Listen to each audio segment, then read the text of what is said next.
of torque knock out rusted fasteners. Attach the deluxe drill adapter and drive screws into concrete with ease. Don't let a stubborn project ruin your day. Red Dog grabs on tight. Plus, it tackles odd jobs with precision and speed. No more heavy toolboxes or guessing which size to use. With Red Dog, you'll never search or guess which tool to use again. Look, you could use a ton of different tools for this project, but we did it fast and easy with just one Red Dog. Amazing! You could spend over $100 for a socket set, or you can get the incredible Red Dog for just $19.99. But wait, there's breaking news. Red Dog may be discontinued due to rising costs and supply chain shortages. Red Dog is stopping manufacturing immediately. There's a strict limit of 3 per order while supplies last. You still have time to get your very own Red Dog, but you must act fast. Once the current inventory is gone, it's gone forever. The amazing Red Dog. Order now. Call 1-800-709-4320. That's 1-800-709-4320. Or visit buyreddog.com. So call 1-800-709-4320. Order now.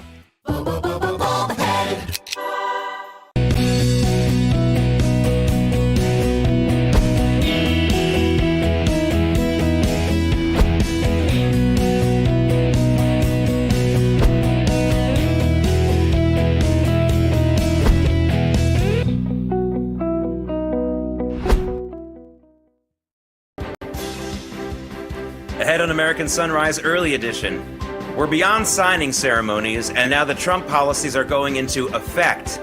That includes ICE agents beginning to find and deport illegal aliens at multiple locations across the country.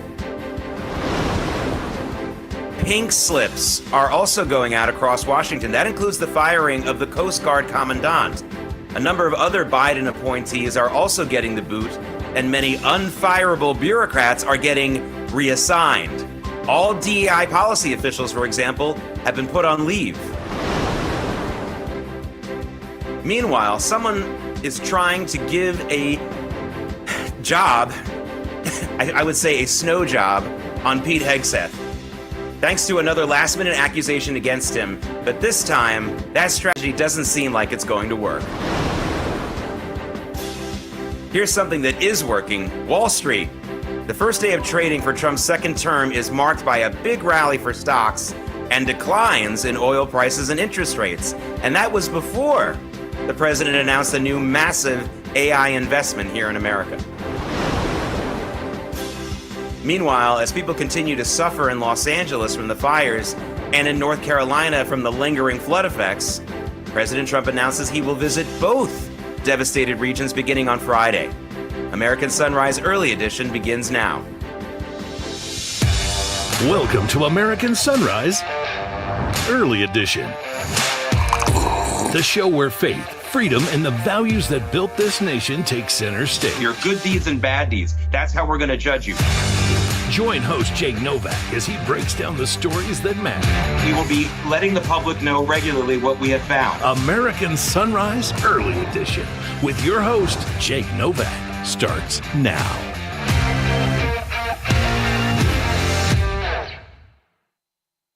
Welcome to American Sunrise Early Edition. I'm Jake Novak. Thank you so much for joining me. And also joining me right now is former New York State Assemblyman Dov Hikind. And Dov, before I get to the specific issues of today, because they're coming fast and furious, I want to get your overall comments about the beginning of this Trump return to the White House and what you're most looking forward to over the next 4 years. Basically, he's already done 4 years of work, I think, in the last 36 hours, so you don't have to be too extensive because it's just going to happen. But just your overall impressions and what you're kind of expecting right now. Trump full day 2 right now. I think what has already happened, and it's only a day or two, is rather extraordinary. And it's very, very, very obvious that Donald Trump, that the 4 years in the White House that he had, that he just moved right in. He knew what he had to do. He knew what he had to say. I mean, he made so much happen on day one that there's not much to do the next couple of years. I'm kidding, but the point is, I'm very, very excited about an America that will be strong, an America that will that its allies will be able to depend on it. It's just a whole different world. It's everything about Donald Trump. It's about the people that he has appointed. If you listen and watch the new ambassador to the UN, the new Secretary of State, on and on and on. It's like, it's refreshing. It's the sun shining. It's a new day. It's just remarkable and very, very exciting to see what is unfolding. As Donald Trump has said, America is back greater than ever, and I think that's pretty clear. All right, let's get into specifics. Dove, we certainly know there is no shortage of challenges for Trump to take on, but let's talk about one challenge you and I know a little bit more about, and that's the threat to all of us from anti-Semitism. Here's a look at yet another incident that happened just yesterday at Columbia University, at my college alma mater. Other than the football team, I'm just not proud of that school anymore. Anyway, mass people coming into a classroom and just being allowed to disrupt it with lies about Israel. There is something President Trump has just done to combat this. But before I ask you about that, can you tell our audience, your take on this incident? Because I know you've got some specific things you wanted to say about it. Yeah, I look, it's obviously it's horrible. The people that are coming into the room, I mean, for God's sake, they could be there to do really horrible things, real violence. They're wearing those masks, those keffiyehs. But let me tell you what struck me. I'd like to see the Jewish students be a little tougher, a little stronger. I mean, I was watching the video and I saw one of the students take the piece of paper they were handing out that was horrible, and walk over and give it back to the bad guys. Where's the toughness? Where's the strength? We got to be proud and we got to be strong. Take the piece of paper, put it on the floor, put your stomp on it and so on. It's all, we Jews, it's all so nice and sweet. The only person in that video I said, God bless her, is the young lady who rips the document off the blackboard. She walks over, she's angry. Everybody's videoing it. Why not be a little tough? Why not push these guys out of the freaking room? Students, Jewish students, we got to be tough. We got to be strong and not, run for cover and be afraid. Look at the young lady. She's actually confronting that person. Everybody else is videoing. One guy is handing back the paper to the bad guys. So I'd like to see a change.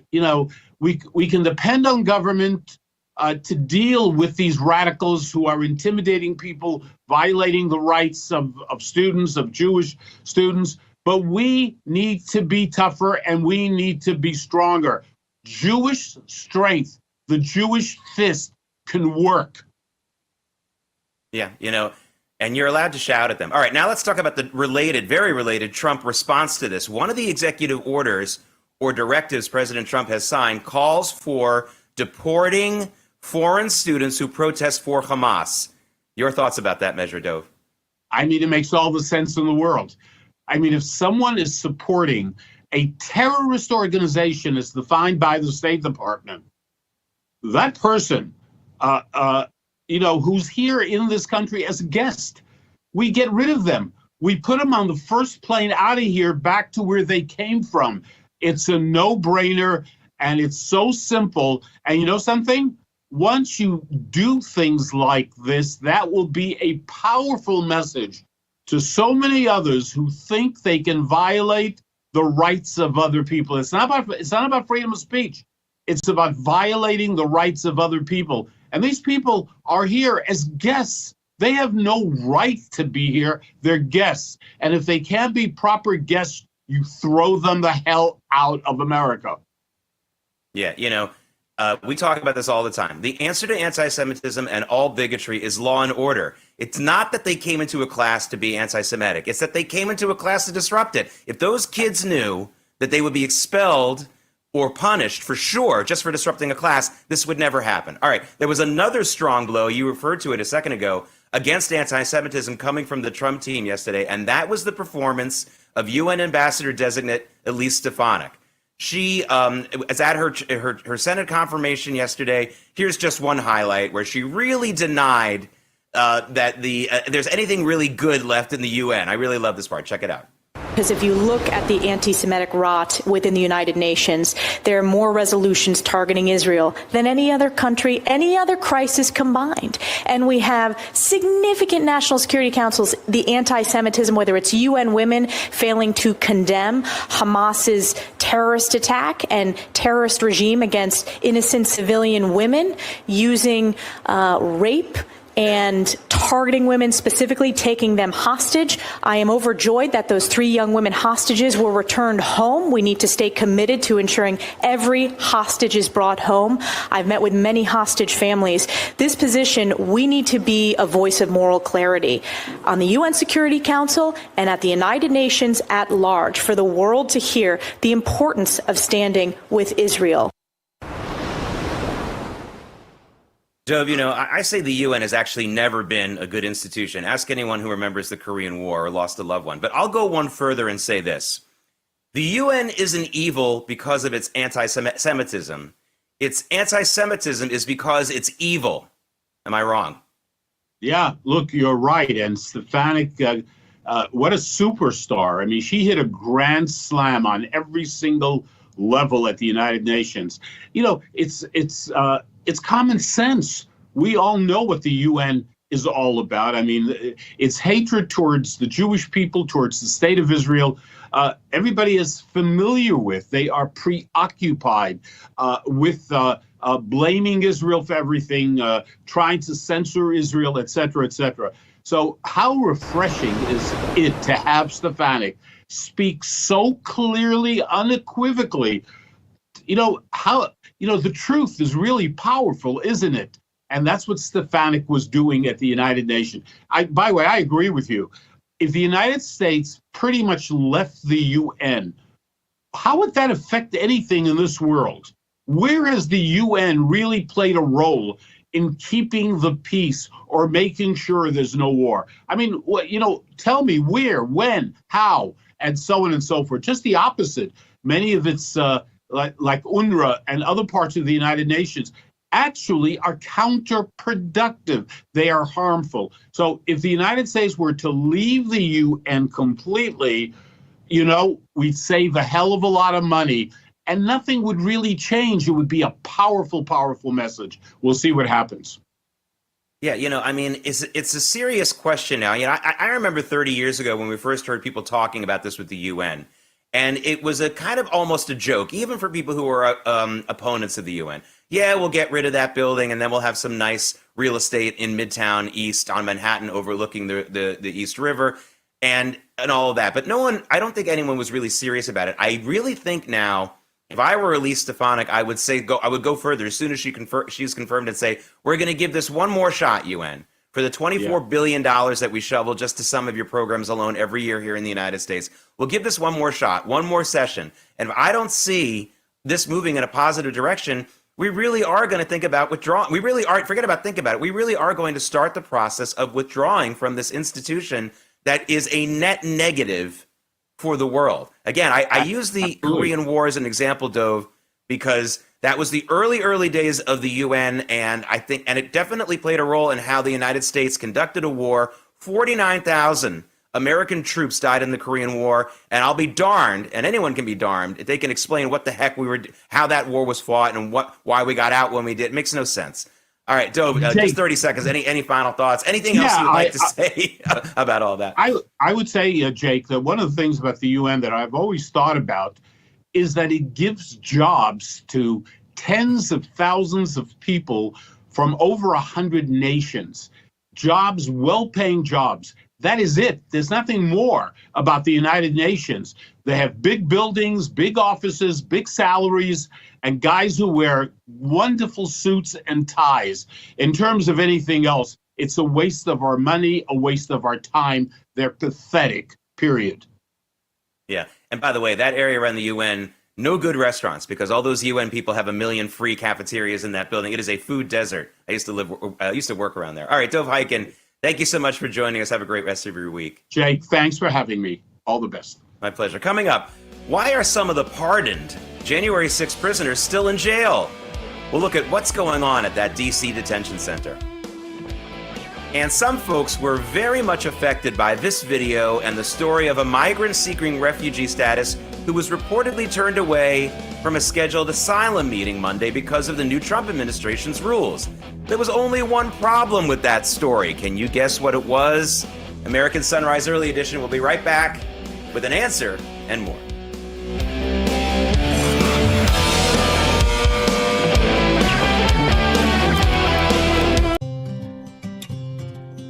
My back got injured very bad. I was off work for about a year. I heard about Relief Factor from my wife. I took it every day, 3 times a day for 3 weeks. I'd look at her and I said, the pain is gone. And she said, I'm glad it helped. I said, no, you don't understand. It's gone. Relief Factor is a daily supplement that doesn't just mask pain, it helps eliminate it. Call or go online now for our 3-week quick start, just $19.95. I have a weight loss question for the doctor. I'm tired of crazy diets and supplements that haven't worked. Yeah, weight loss shots work, but that's not for me. Any advice? Great question, and I hear your frustration. Weight loss injections work in part by controlling blood sugar and appetite. But injections aren't for everyone, so doctors created a new generation weight loss supplement. This is non-prescription lean, and the science behind it is impressive. The studied ingredients in lean are intended to address weight loss in 3 powerful ways: help maintain healthy blood sugar, help control appetite, and help convert fat into energy so you burn it faster. But listen, lean is not for casual dieters with only a few pounds to lose. Lean is for frustrated dieters who want to lose significant weight at a healthy pace. Get your New Year's discount with code TRIM at TakeLean.com. That's code TRIM at TakeLean.com. TakeLean.com.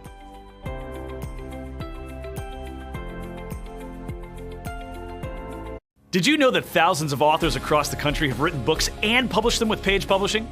If you've written a book, Page can help you through the process. We cut through the confusion of the publishing world to make it easy for you. If we decide to publish your book, your work ends and ours begins. From copy editing and proofing to typesetting and book cover art, we get you printed, distributed, and sold on Amazon, Apple iTunes, and bookstores. We'll even promote your book. Call 1-800-319-0257. That's 1-800-319-0257.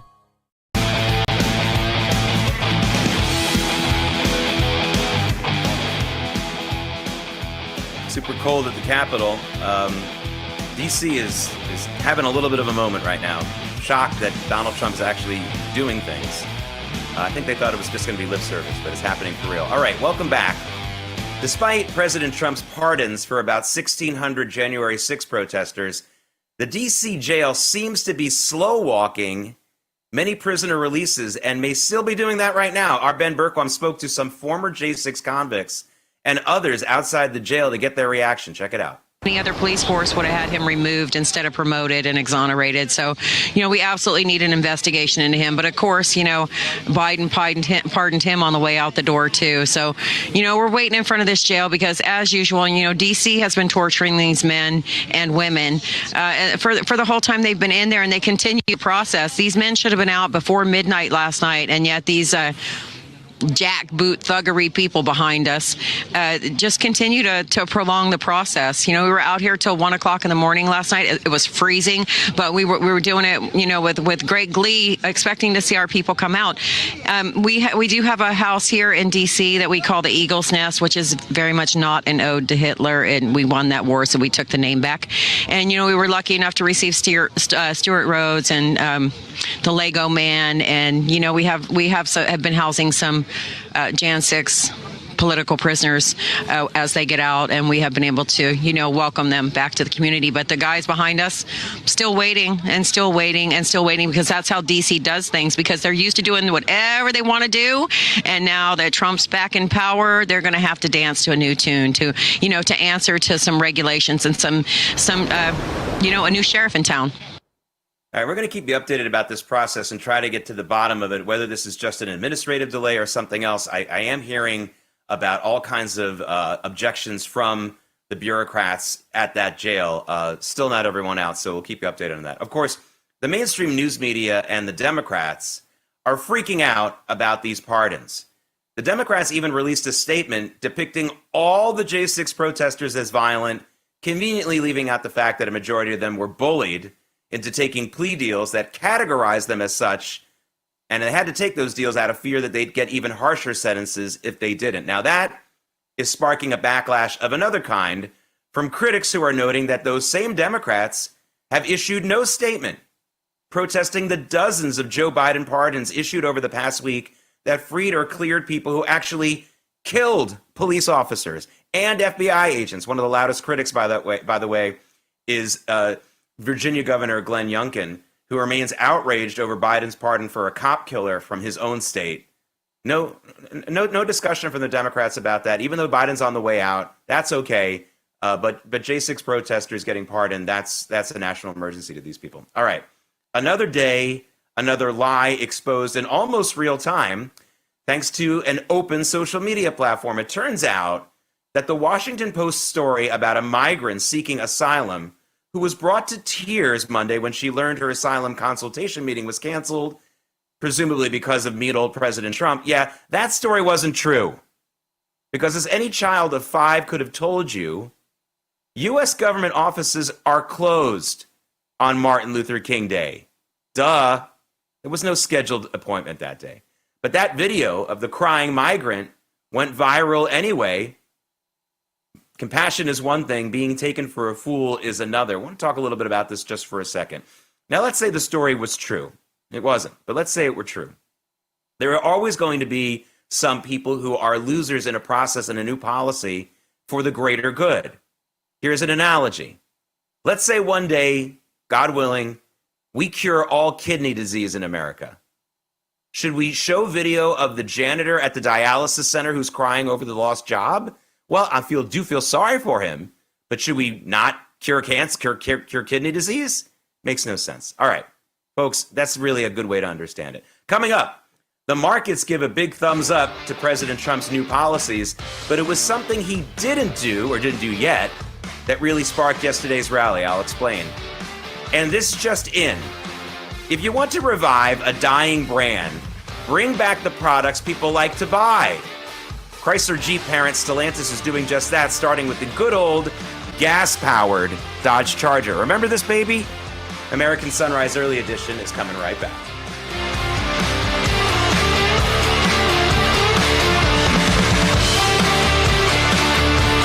What if you could tackle your dog's itching, paw licking, soft stools, and low energy with a simple 3-minute change to their diet? Millions of pet parents are raving about Dr. Marty Nature's Blend, the anti-kibble breakthrough that's helping dogs act like puppies again. Such a huge difference in her health. More energy, more playful, no more pooping issues. He's healthier, he looks better. This is my way more energetic dog. I'm Dr. Marty. I've been a veterinarian for more than 50 years. The dangerous ingredients added to many pet foods could be impacting your dog's lifespan. That's why I formulated Nature's Blend. Now you can feed your dog wholesome cuts of real meat, vegetables, and fruit with no artificial preservatives or fillers. Unlike fresh food, Nature's Blend is gently freeze-dried. This means extraordinary health benefits, but with zero prep, zero fridge, and zero mess. I just feed her right out of the bag. She's obsessed with this food. Thank you, Dr. Marty. And for a limited time, get up to 54% off with our special TV offer. Call or go to drmartypets.com/TV.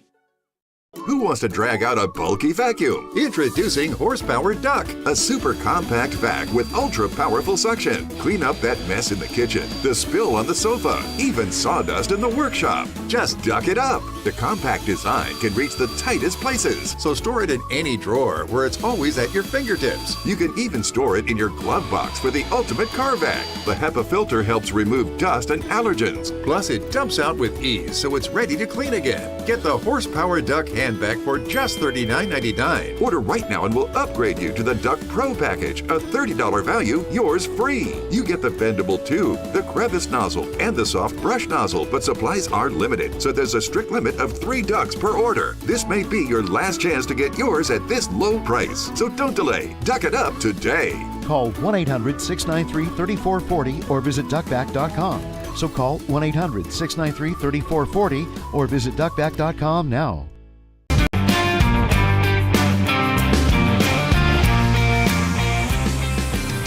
Jefferson Memorial there in Washington, D.C. tip for all you young kids, that's a great date spot, but not when it's this cold. Do not go there when it's cold. But when it gets a little warmer, good place to take a date. All right, let's take a look at where the markets will begin today. Looks like we're going to have another positive open on the markets, especially on the tech-heavy NASDAQ. And day one for Trump was pretty good. But yesterday's market rally may have been more about something Trump didn't do or maybe hasn't done yet. And that comes to these tariffs. And, President Trump, a lot of people were worried about the tariffs that he might impose on day one. Investors seemed happy that he did not do that and only sent February 1st as a possible date, set February 1st as a possible deadline for slapping Canada and Mexico with 25% across the board tariffs. The stock markets weathered Trump's first-term tariffs, by the way, pretty well. Don't forget, Trump slapped tariffs on a lot of countries in the first term, and the markets did really well. But there's always a wave of uncertainty surrounding these kinds of moves. Also, a 10% tariff on China may go into effect in February, but the markets are betting that this won't be so bad, and so they reacted positively, and they still looks like we're going to have another nice, strong open this morning. All right, Wall Street also seems to be ready to rise in support of a massive new AI infrastructure project right here in the U.S. President Trump announced the up to $500 billion project, which will be known as Stargate, yesterday. He did it along with SoftBank CEO Masayoshi Son. He's that Japanese guy who makes all these investments in foreign countries and foreign technologies. OpenAI CEO Sam Altman, who's no friend of the Republicans, but he showed up for this, and Oracle co-founder Larry Ellison. Stargate's first joint venture will be to construct data centers in Texas that Oracle's going to oversee, and that's an effort that's already underway. Now, Ellison took to the podium to explain a little bit more about the project. Check it out. AI holds incredible promise for all of us, for every American. We've actually been working with OpenAI for a while, and with Masa for a while. The data centers are actually under construction. The first of them are under construction in Texas. Each building's 500,000 square feet. There are 10 buildings currently being built, but that will expand to 20 and other locations beyond the Abilene location, which is our first location. The kind of applications that we're building, to give you an idea, maybe the most charismatic and the one that I think touches us all is electronic health records, not just maintaining electronic health records, but by looking at electronic health records, understanding the condition of doctors, better understanding the condition of their patients, and being able to provide healthcare plans that are much better than they otherwise would be. A doctor in Indian River Reservation would be able to see how a doctor at Memorial Sloan Kettering would treat the patient, or a doctor at Stanford would treat the patient. We actually provide all of that information, all of that guidance to the doctors who are treating cancer patients or patients with any other kind of disease, made possible by AI. I'm not going to take a lot of time. I'm going to pass it to Masa, but this is a very exciting program for Oracle to be a part of. Thank you. Imagine that. Technology to give doctors choices and options almost as good as your fantasy football programs. I mean, I'm half joking. It's amazing that this hasn't been done before. President Trump added that a big plus connected to all of this is that it keeps critical AI technology and the potential for key tech jobs here in the United States. This is also a national security issue, not just a tech and not just a business issue. All right, Moderna is also the beneficiary of some big money today, but not so much from outside investors. Money's coming from you and me. It's the U.S. government.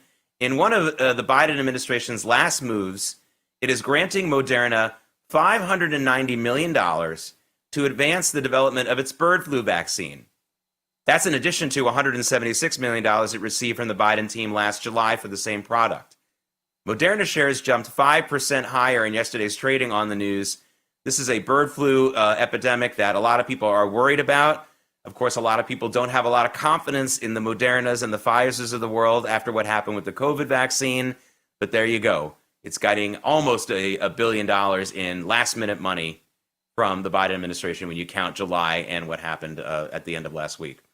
All right, Chrysler Jeep parent Stellantis, that's the company that owns Chrysler and Jeep, by the way, now. They may finally be getting serious about improving the company's fortunes. Here's the brilliant idea. Give the customers what they want. Shocker. That includes plans underway to revive the discontinued Jeep Cherokee model. Again, the Cherokee, not the Grand Cherokee, which never went out of production, but the regular Cherokee did. And also, Stellantis is bringing back the gas-powered, not the electric, Dodge Charger, the gas-powered Dodge Charger, a classic muscle car. Stellantis shares rose 3% on that news yesterday. They have a long way to go, however. Stellantis shares are still down 40% from where they were just a year ago. There's a lot of layoffs at Stellantis plants in Michigan going on right now. In Europe, they're having problems. But this could certainly help them. This is certainly a policy they should have enacted a long time ago. Now, back to the Trump tariff story. A new report says President Trump's main reason for threatening Canada and Mexico with those 25% tariffs is something we haven't talked about before. Apparently, the main reason was to get American car makers to bring back auto plants in those countries to the U.S. Now, it's one thing for some U.S. car makers like Tesla to have factories in Asia to sell to Asian markets and Asian customers. That makes sense. But the Trump team has always found it particularly galling that cars meant for the U.S. customer base are made more cheaply in Canada and Mexico. And this is a growing trend that President Trump wants to end. So that may be what these tariff threats are all about in the end. Not necessarily about a major political change, but just trying to encourage Ford, GM, and Stellantis to move some of these auto plants back to the United States, even if it's not all of them. All right, speaking of borders, did you see this? One of the clergy women leading a service marking the new administration's arrival in Washington took it upon herself to lecture President Trump from the pulpit at the National Cathedral. Check it out. Let me make one final plea, Mr. President. Millions have put their trust in you. And as you told the nation yesterday, you have felt the providential hand of a loving God. In the name of our God, I ask you to have mercy upon the people in our country who are scared now. There are gay, lesbian, and transgender children in Democratic, Republican, and independent families, some who fear for their lives. And the people who pick our crops and clean our office buildings, who labor in poultry farms and meat packing plants, who wash the dishes after we eat in restaurants and work the night shifts in hospitals, they may not be citizens or have the proper documentation, but the vast majority of immigrants are not criminals. That was Episcopalian Bishop Marian Edgar Budde, who has a Episcopalian population in D.C. of all of 38,000 people. There are more people watching the show right now. Repeating a tired trope of irrelevancies and some inaccuracies about illegal immigrants in this country. But, you know, compassion only seems to go one way with these naive and sanctimonious people. Where is the compassion for the people who live in the border towns? Where is the compassion for the doctors and nurses in emergency rooms in border towns? Where is the compassion for the school children and the teachers in schools in the border towns? We want to be compassionate to all people as much as we possibly can, but that doesn't mean we open our doors in our neighborhood to anyone who just wants to come in. That's not how it works. Also, by the way, when you do that, it encourages some of the exploitation of these people. She mentioned meatpacking plants. Illegal immigrants are employed at those meatpacking plants, a lot of them across the country. They are exploited. They are paid sometimes less than minimum wage. This is who we want to keep coming into the country? It's not right. And I don't think she really understands the issue. I'd like her to visit a border town for real and see what that's like. All right. Speaking of migrants, illegal migrants in cities like New York are bankrupting local governments. But will any of the city leaders help the Trump team do anything about it? Don't hold your breath. And the backlash against rappers and other black artists who performed at the Trump inaugural celebration goes further than just what other celebrities get. We'll explore the high price black men are being forced to pay simply for exercising their political and free speech rights. American Sunrise Early Edition is coming right back.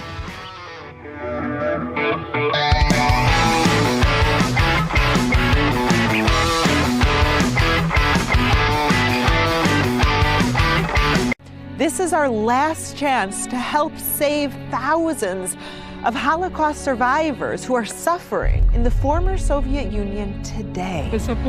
The needs that these forgotten Jews have are something beyond anything you can imagine. Have you eaten this morning? I ate the carrot, so I ate half of it yesterday. And this is what she ate in 2 days, 1 carrot. Please pray for me. The International Fellowship of Christians and Jews began this ministry to help elderly Jews living in horrible poverty around the world.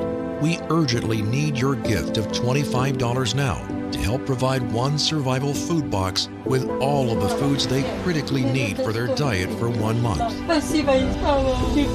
When you call right now, your gift's impact will be doubled to help save lives. It breaks my heart to know that there are Holocaust survivors who suffer to this very day. Now, with pensions of less than $2 per day, they live in some of the poorest conditions imaginable. I believe in God, but I sometimes feel maybe He forgot me. Perhaps you could tell my story, and I would find a matching soul that would understand. I face hunger again. Please don't delay. Call, scan, or go online now to help rush one survival food box to a Holocaust survivor. When you call right now, your gift's impact will be doubled to help save lives. This is what God wants from us. Just feed the hungry. If you hear God's voice, I'm asking you to act now. Do it when it's on your heart. I pray that they'll know in their final months that they're not alone. It's Wednesday, January 22nd. Here are some of the top stories this morning. On day one, President Trump freed the innocent. Now he's going after the guilty. That includes sending ICE agents who are beginning to find and deport criminal illegal aliens at multiple locations across the country.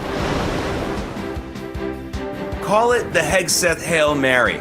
The defense secretary designate faces a possible new hurdle, but it's a familiar MO, another last-minute accusation suddenly discovered by the Democrats. But this time, that strategy doesn't seem like it's going to work.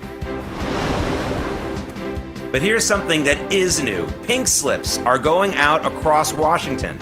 That includes the firing of Coast Guard Commandant, that's her right there. A number of other Biden appointees are getting the boot, and many of the unfireable DEI policy bureaucrats are being put on leave. Real change, folks. And why is it that black men who keep getting the most pushback, why do they get the most pushback for having even the slightest thing to do with President Trump? It's a question we need to ask in light of the attacks everyone from celebrities to ordinary black male voters are enduring. American Sunrise Early Edition continues now.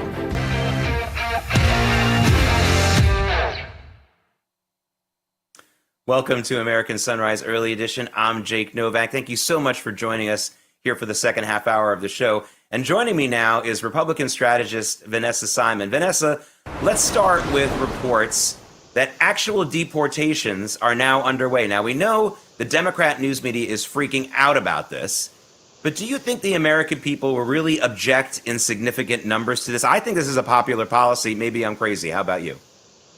I mean, I'm right there with you, Jake. I almost feel like we're in the twilight zone.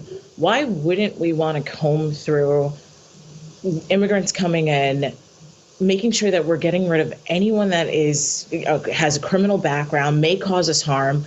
We all are out here shopping, right? Like the last time I went to a Costco, Home Depot, a lot of these migrants are just looking for work. You don't know who's safe. They're approaching you without warning. Like there are real safety concerns here. So I'm very concerned hearing that people are like, oh my gosh, ICE, like, why would we want that? And it's like, we do want that. We never said we don't want to provide any kind of asylum, but we want to make sure that we're getting the best quality immigrants that are here in our country that aren't posing a threat to our safety and our families' like lives and quality of life. Yeah, I mean, the same people who are saying you need to do 4 hours of training in your job every year to make sure you're not harassing people or committing microaggressions are okay with someone just approaching you, like you said, in the parking lot of a Costco, of a Home Depot. And again, I think that almost all the people doing that are probably safe and okay. But what if they're working on something in your house that requires, code training? all that kind of stuff. I mean, if someone wants to be an HVAC technician in my house, they have to go through a lot of training to make sure they're not breaking all the environmental rules, let alone the other rules. But it's okay if someone just comes across the border with no verification or anything else like that. I mean, the hypocrisy is really beyond belief. Speaking of deportations, thanks, but no thanks, Mayor Eric Adams. He's been complaining for months and saying a lot of smart things about the illegal migrant problem in New York, just like he said a lot of smart things about crime, I remember in 2022. But he never called for securing the border. You remember that. And now he's saying the city can't help ICE do its job when deportation efforts begin here in the city, and they might be already underway. Vanessa, I'm calling it. Mayor Eric Adams is officially useless. What's your take? I mean, I'm very disappointed that that's the case. I mean, we absolutely, I'm in New York City. I work in the city. The city and its decline is because of just the amount of migrants that are everywhere. And it's just, it does not feel safe in Manhattan anymore. And the fact that he's saying that he will not be cooperating, it is critical that we secure our borders. It is critical that we get crime under control, especially in New York City. We are the Mecca of the world. We are not a sanctuary city. We should never be, especially in this state right now that the world is in. So I'm very, very disappointed in Mayor Adams at this point. Yeah, I mean, this is his track record, Vanessa. You know, when he was a cop, and a lot of people, if you talk to anyone who was in the NYPD and knew Eric Adams, they'll tell you that he was just a politician wearing a uniform all the time. He never actually really worked as a cop. He was always kind of an activist within the department. But, you know, again, there's a corollary to this, or there's a similar traditional thing that he's done here, or at least, you know, that's his MO. He said a lot of things about Alvin Bragg, the Manhattan DA in 2022, about how he was letting people out of jail and how this was very dangerous for the city. And then when people asked him, hey, as mayor, would you call Governor Hochul and ask her to remove Alvin Bragg? You just said he's a major danger to the city, and he wouldn't do it. I mean, what would it have cost him? By the way, let me give you the answer. It would have cost him nothing. His poll numbers would have soared through the roof if he had done that. So I just don't see any action on his part. He's really interesting because so many Democrats today won't even say the verboten thing that he said. So we're happy that he says a bunch of stuff, but then he never actually acts on it. I mean, you know, you're a political strategist. Don't you think this would have improved his political fortunes if he had done something about this? I mean, I think that's the most glaring thing about Mayor Adams, his inconsistencies. Like, he is one day this, says the next thing, next day he's saying something else. Very inconsistent. I believe the writing's on the wall for him this year, and it's not looking good. No. All right, on the bright side, because I know you know this woman, New York's very own Elise Stefanik blew everyone away at her Senate confirmation hearing, and she will become our new ambassador to the UN. Don't worry, she's going to get confirmed. Now, in the last half hour, we got into the details of what she had to say specifically, but I want to talk to you about her and about how she's really maybe an example of a new kind of Republican woman and what she represents, what Stefanik represents. Do you think she can help launch the careers of some other women like this, common sense, conservative types, not the old school Republican woman politician? I have to say, Elise did an extraordinary job yesterday. She made me so proud as a Republican woman in this country.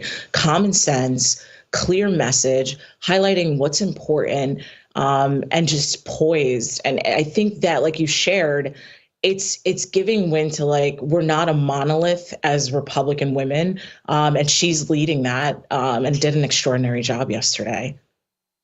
Yeah. Now let's get to a more sensitive topic. Listen, we know Americans' politics are polarized right now, and we know there are so many Americans suffering from Trump derangement syndrome. But it seems like black men are attacked the most viciously if they even have the most remote connection to the president. Now, that's true for celebrities like Snoop Dogg and Nelly, all the way to regular black male voters. Vanessa, I wonder if you can explain this phenomenon, because to me it feels like the left is expressing its demand to almost literally own the black male vote, or maybe the whole black vote in America. I mean, that's what's common with Democrats. Like, anyone that stands against what the narrative is, correct? I mean, it makes more sense than ever for rappers, of the black community in general, for us to want to resonate with like everything that comes with Donald Trump's just platform, just regarding wealth, the American dream, like success. A lot of that you hear in the music, with rap music in general. So like rappers like Rick Ross that really champions wealth and entrepreneurship. Like these are the things that when I think of like the Trump platform and outside of MAGA, just Trump himself, it's all about just success, right? So the correlation is there. It's very unfortunate that the amount of backlash that's being received, it shows the household divided. You know what I mean? Like we have like Black women who showed up, I believe it was like 93% in favor of Kamala Harris. And then you have the most Black males that came out to vote for President Trump. And you start to see that with the amount of backlash that Nelly, Rick Ross, Soulja Boy, and Snoop. What was interesting about Snoop is Snoop's on record being anti-Trump. So this has like a two-prong effect. It's like you have someone that came out and supported Trump, as in Snoop, but he also changed his mind. And I get it. It was a stark 180 because he was so against President Trump. But then you have him performing at this ball. But at the end of the day, he's performing for the commander in chief, right? He is performing for our president. But I think that's why Snoop received the most backlash. But in general, like you said, like it's always the hypocrisy. Like it's so one-sided. Why is it that this party that champions like inclusivity and having an open mind, like they will not allow Black men to come forward and support whomever they want openly, unwaveringly, and it's just so the hypocrisy, it's wild. I can't say it any better.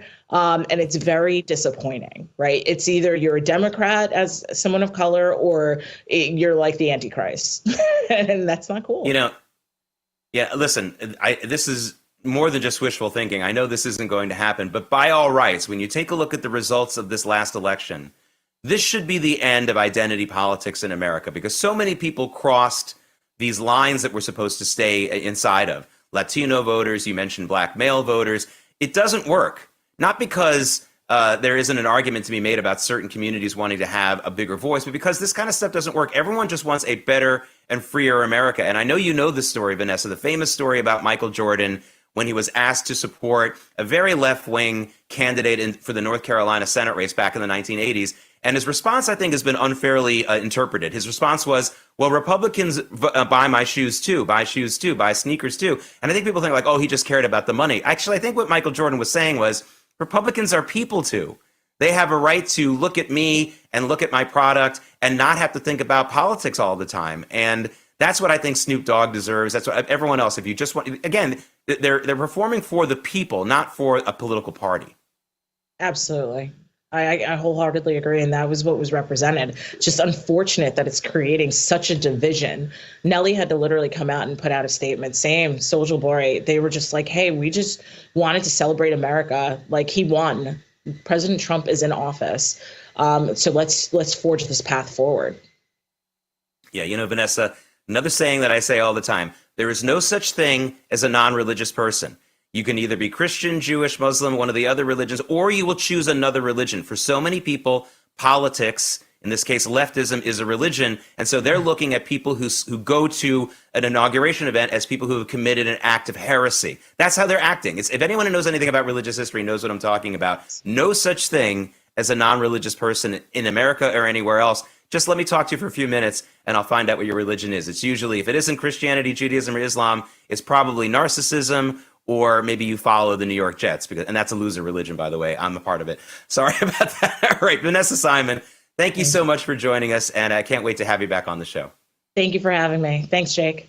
All right, coming up, another special appearance from Terrence Bates. Twice in 1 week. I must be doing something right. He'll be back to join us in just a moment.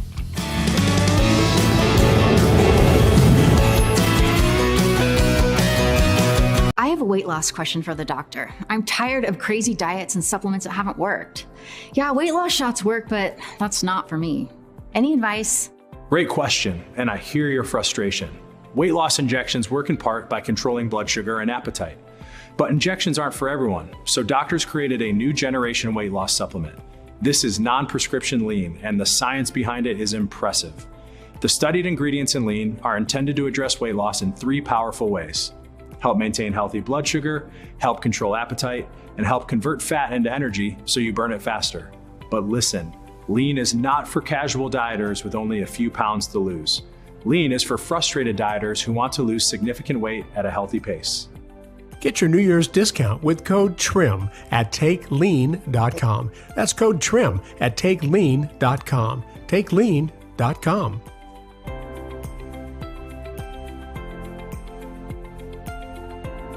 Allegiance Flag Supply believes American flags should be made in America.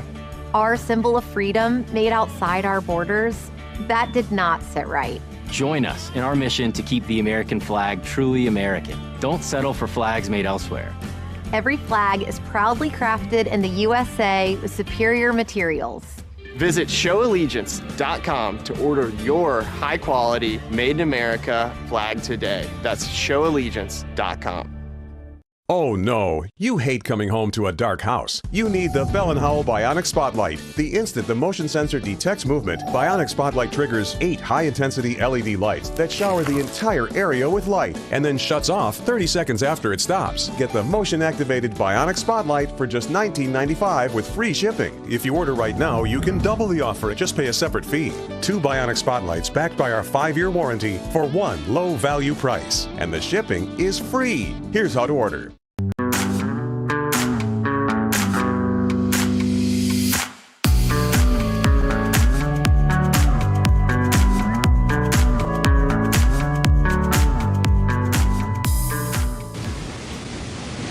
You were serious about that? Welcome back to American Sunrise Early Edition. I'm Jake Novak. That's the classic Joe Pesci as My Cousin Vinny speaking to the judge after the judge told him, dress up properly next time. And he said, you were serious about that? I feel like all of Washington, D.C. is now having a My Cousin Vinny moment when it comes to the Trump administration. They are saying, wait a minute. You were serious about that? President Trump is really firing Biden appointees. President Trump is really reassigning the unfireable bureaucrats that you can't fire, but he's sending them to the mailroom. He is putting all the DEI enforcement employees on indefinite leave. He was serious about that, Vinny. All right. Joining me right now to talk about that is Terrence Bates. Terrence, we have a tough job, you and I, because we got to document all these changes, but for now, let's call time out for a second and just talk about how this is stunning D.C., because I think it really is. Yeah, well, let me just say this. I'm already lost on all the changes. There's so many of them, so I just piecemeal it. I go day by day and try to just take a quick bite out of very small ones, and by the time these first 100 days are over, I'm sure we'll have the entire meal. So look, it's promises made, promises kept from President Trump. Yeah, he said he was going to do it, and now he's starting to do it. And one of the stories that we're working on actually for what you call the big show here in the next couple of hours is tariffs against Mexico, Canada, as well as China. President Trump made those promises. He's doubling down on it now. In fact, we're going to have a soundbite with him coming up here in the next hour in which he's saying, China, get ready. By February 1st, I'm going to slap you with a 10% tariff. So again, he's very serious about those things that he said on the campaign trail. And I think he's showing that not only in executive orders, but also in his actions. And mind you, we're not even a week into the administration. We're literally a couple of days in, 48 hours in, and he's already moving at lightning or warp speed. I think we heard that once before, even though we weren't really happy about that warp speed reference back then. Change. If I were a pollster and I went to the people every 4 years and asked them what I would consider to be an incredibly simplistic question and just said, would you like change? I mean, what would the number of people who say yes from now all the way back to the 1950s say? I'm 80%. Now, everyone wants change when they're voting. Right. And now Until you're it actually happens. getting it. Yeah, you're really getting it. And I think that, listen, a lot of us are happy about this. I have no personal hatred for any federal employee. I don't know too many of them. I have over the years, but at this very moment, I don't know a large number of federal employees, so I don't have any personal malice towards them. But what about the structure of the government is working for us? We're $40 trillion in debt. Every war we have fought since the end of World War II has been inappropriately fought, hasn't really been explained to the American people, and we have tens of, now hundreds of thousands of people of our American troops dead over it. What about this structure in D.C. is worth this incredible devotion that people like Larry Sabato, and we should have respect for it. I'm not saying we burn it all down literally, but it's not working for us, Terrence. And people vote for change and have been voting for change for decades in this country. Now you get it, and they're going to try to demonize it. Not us, but our colleagues in the mainstream news media. Makes very little sense to me. I mean, I know why they're doing it, but I don't think the public's going to buy it. Jake, what you're saying reminds me of a statement you just made in your last segment, that everyone has a religion, that there's no such thing as a non-religious person. Everyone has a religion. Well, when you look at the word religion broadly, it means that you do something repeatedly. You do something time after time after time. And that's largely what we see in government. It is a religion. It has become a religion, and people do things religiously in our government because that's the way it's always been done. And President Trump is shaking that up right now. Yeah, and of course, religion to me also means food. If you're going to leave, one of the traditional religions, whether it's Christianity, Judaism, or Islam, choose one that has good food. And this just in, politics and food are bad. I mean, the food that you get at those political events, they call it the rubber chicken circuit for a reason. That's why. What else do you have coming now? You tease that you've got a soundbite from President Trump on the tariffs. What else are you looking forward to in the big show coming up in just a few minutes? Absolutely, and we're looking at President Trump there at the desk.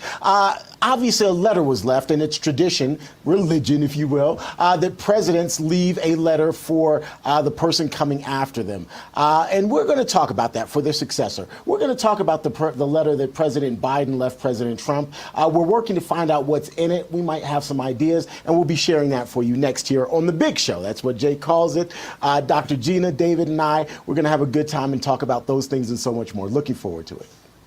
Oh, you're getting the regular band back together. We've missed the combination of the three of you because of all the inauguration stuff. So it is David, Dr. Gina, and Terrence coming up. I'm Jake Novak, going to say goodbye right now for American Sunrise Early Edition. Thank you so much for joining us. And remember, you got to stay tuned to Real America's Voice all day because the change is happening, and it's happening fast, and you're not going to get it documented in the Washington Post, that's for sure. Thanks so much for joining us. American Sunrise is coming up next.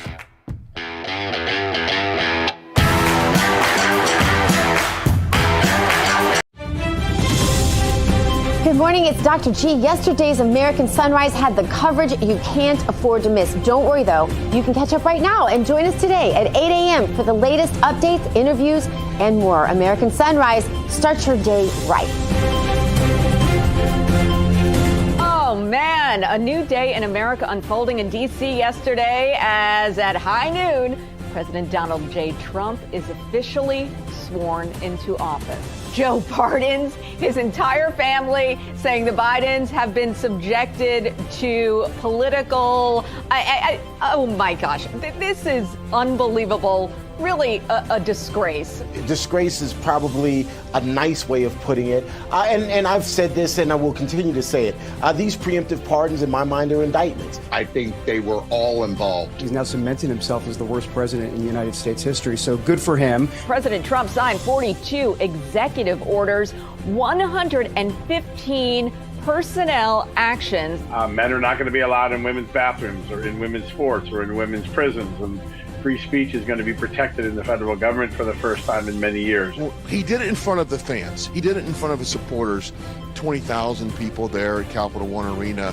That's the way you do it. You sign it, you make a big production. You even toss those pins out in the crowd for souvenirs. I think it was a great day. He declared a state of emergency at the southern border. Trump is also going to send the military to the border. Well, David, good morning. I think the ones that really stood out to me was one, the CBP1 app, completely cancellation of that. And also the fact that the president actually designated the cartels as foreign terrorist organizations. I think that was a long time coming. And I think now that it's going to give the U.S. government a much broader authority now to go after the cartels and hold them accountable for their actions, especially the flow of fentanyl that's coming across the border that's killing tens of thousands of Americans every single year. 1,500 pardons there. It was absolutely amazing. You're going to hear the left say he pardoned them and just let them out because they're his political buddies, instead of recognizing the truth that these were unarmed, innocent protesters exercising their First Amendment that were entrapped. One thing that's not over in America, of course, is the flu season. People who take the flu vaccine, they get influenza anyway. The wellness company Black Contagion Kit has everything you need to treat influenza. If you started early with oseltamivir and the treatment, one can get through influenza, readily. We are are free at last. If you believe where the Spirit of the Lord is, there is liberty. Come on, put your hands together. Talk about church and the Holy Spirit right there in the rotunda. A benediction, but also honor and give a tribute to the Reverend Dr. Martin Luther King Jr. Are you still paying full price for gas? Stop leaving money behind every time you fill up. Start earning real cash back. Download the free Upside app to get cash back on every gallon of gas you buy. It's that easy. Top Upside users are making as much as $200 to $300. So what are you waiting for? Get in on the action and start getting real cash back every time you get gas. I don't understand how more people are not talking about Upside. It's a free app that literally gives you cash every time you get gas. You're putting gas in your car anyway. Why not get real cash back? If you like free money, download Upside. Just download the free Upside app and use promo code LINK25 for a 25 cents a gallon bonus on your first tank. Stop leaving money on the table. Earn cash just for buying the gas you were going to buy anyway. Download the free Upside app and join millions of users who are earning real money every day with Upside. I just got cash back for commuting to work. Already made like $200 to $300. So I thought it was too good to be true, but it's legit. I'm getting cash back every time I fill up my tank with Upside. Download the free Upside app now to get cash back every time you buy gas.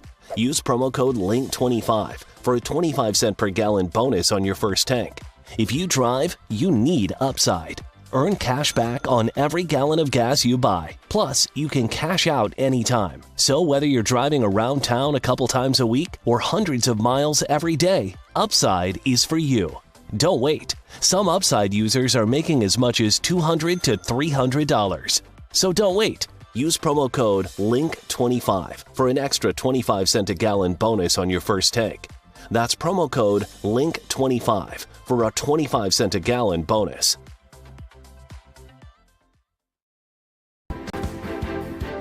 Just ahead on American Sunrise, out of the D.C. gulag and back to patriotic freedom.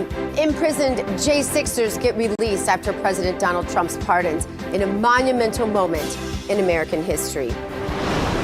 And pardoning J6ers wasn't the only purge of the swamp. The new confident commander-in-chief is wasting no time hunting down Joe Biden's disastrous laws. So what else did the president sign? We'll tell you. Plus, the Trump administration, member by member, being confirmed. Who's up for their Senate confirmation on the Hill and who has already been confirmed? That story, so much more as American Sunrise starts right now. Good morning, America. Welcome to American Sunrise. Whether it's culture, we have breaking news to share with you. Politics. President Trump is joining us live now from Florida. We've got you covered. This is what it looks like to be a patriot. We have to protect the American family. The American dream is still alive. I'm David Brody. I'm Terrence. And I'm Dr. Gina. Good morning, everybody. I am Dr. Gina. We are live with you from the Palm Beaches. It's great to be back with you. Let's bring in David Brody. He's in Washington, D.C. And T. Bates in our Denver newsroom. Good morning, gentlemen. Good morning. Gina, great David, to have you back. Morning. It's good to be back. It was a good inauguration and watching a lot of your coverage. You guys did a great job. Our team there did absolute yeoman's work, and it's nice to be back in the warm Palm Beach. And let me say this. I thought about you guys 100 times because it was so cold. I've never been that cold in my entire life. I will never proclaim to be cold from the Palm Beach studio again. You win. Thank you. A declaration, an executive order by Gina. Executive order by Gina. Yes, that's my executive order. Hey, did you guys see the moment that President Trump found a farewell letter from Joe Biden in the Oval Office on Monday night, right in front of the media? So casual. Check this out. President Trump, did President Biden leave you a letter? He may have. Wait. Don't they leave it in the desk? I don't know. Oh. What's in there? Thank you, Peter. It could have been years before we found it. Wow. Thank you. What does it say on the outside? Maybe we should all read it together. Let's read it. Well, maybe I'll read it first and then make that determination. That sounds great. Peter, thank you very much. I may not have seen this for months. Happy to help with the passing of the torch. I did. I left him one in the desk just like this. What are you talking about at the moment? Unification of our country. I mean, that's hilarious. He's just like in the drawer and like he's looking for a rubber band, you know, and oh, look, there's a letter from Biden. Look at that. That's hilarious. I mean, you got to wonder, guys, what exactly was in Biden's letter to now the 47th president of the United States. And by the way, we want you to go on Getter and Rumble. Go in the chat. Let us know your thoughts. Oh, and by the way, feel free to be creative in terms of what was in that letter. More, yeah, that's right. More on this in the next hour of American Sunrise. Meanwhile, guys, promises are being made, have you heard? And they're also being kept. President Trump issued day one full pardons to pretty much all of the January 6th protesters. I say mostly all because some who have been locked up for quite some time, we should point out that 14 people convicted of some of the most serious crimes had their sentences commuted. So that means their offenses are going to remain on the record, but they still are released from prison. So they're all getting out. The first two J6ers, there they are. They were set free from jail. Andrew and Matthew Valentin, they're from Pennsylvania. They say goodbye, good riddance to the D.C. Gulag just before midnight on Monday. Guys, Gina, the dark chapter around January 6th, finally ending, but they have been through hell and back. Praise God is all I have to say about that. I really cannot believe we are watching this history happen. It is such an amazing time to be alive. And with that gratitude and praise, let's do this. Let's check out today's Bible verse. It goes like this. It's from Psalm 97:10, and it reads, "Ye that love the Lord hate evil. He preserveth the souls of his saints. He delivereth them out of the hand of the wicked." Well, President Trump is delivering the souls of wrongfully imprisoned J6ers from the hands of the wicked, doing God's work as well. Back to America, they all go. Press Secretary Caroline Leavitt says by the numbers, it was historic from the president. In total, 42 executive orders and counting, 115 personnel actions, along with lots of time for answering the media's questions. Without a doubt, transparent Trump is on the trail back to Commander-in-Chief. It's a lot of fun. Let's bring in Congressman Bob Onder. He's from the great Show Me State, my home state of Missouri. Welcome, Congressman. Congressman, the president vowed an historic first day of executive orders, and he is fulfilling his promises to Americans. What executive order excites you the most, and what are some that the president still will need to sign?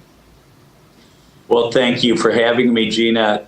I am excited about almost every one of the Trump executive orders. Certainly the state of emergency on the southern border, declaring cartel leaders to be international terrorists. Of course, ending this transgender reign of terror that our country has been subjected to for the past 4 years. But I'll tell you, I'm going to pick a more obscure one, a less prominent one as my favorite, which is the one flag policy, that on our embassies and other international installations abroad, we will fly only the American flag, not the LGBT flag, the transgender flag, or the BLM flag. Could you imagine projecting to the world the idea that in Muslim countries, in Catholic countries, the idea that the LGBT left somehow has pride of place at our embassies? So, Trump is committed to bringing America back, making us great again, and restoring our pride in our country. And I think that the flag order is a symbol of that. Congressman, it's my understanding that President Trump met with some of your colleagues on the Hill yesterday at the White House. First question, were you potentially part of that meeting? Secondly, what have you heard from your colleagues who may have been part of the meeting with President Trump in terms of what was discussed and in terms of truly setting the agenda now that President Trump is officially in office? Yeah, well, I was not part of that meeting. We'll be discussing that, I believe, in our weekly conference meeting right after I get off of this interview.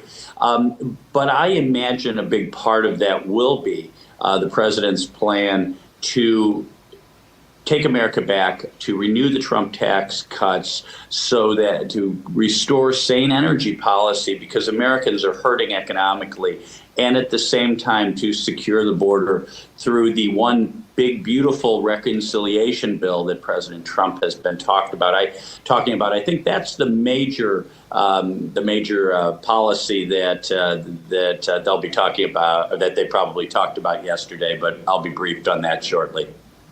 Yeah. Congressman, turning to the Department of Government Efficiency, DOGE, of course, Elon Musk wasting no time in Washington. So President Trump issued that executive order to shut down the website for the office responsible for diversity, equity, inclusion, and accessibility, and a lot more.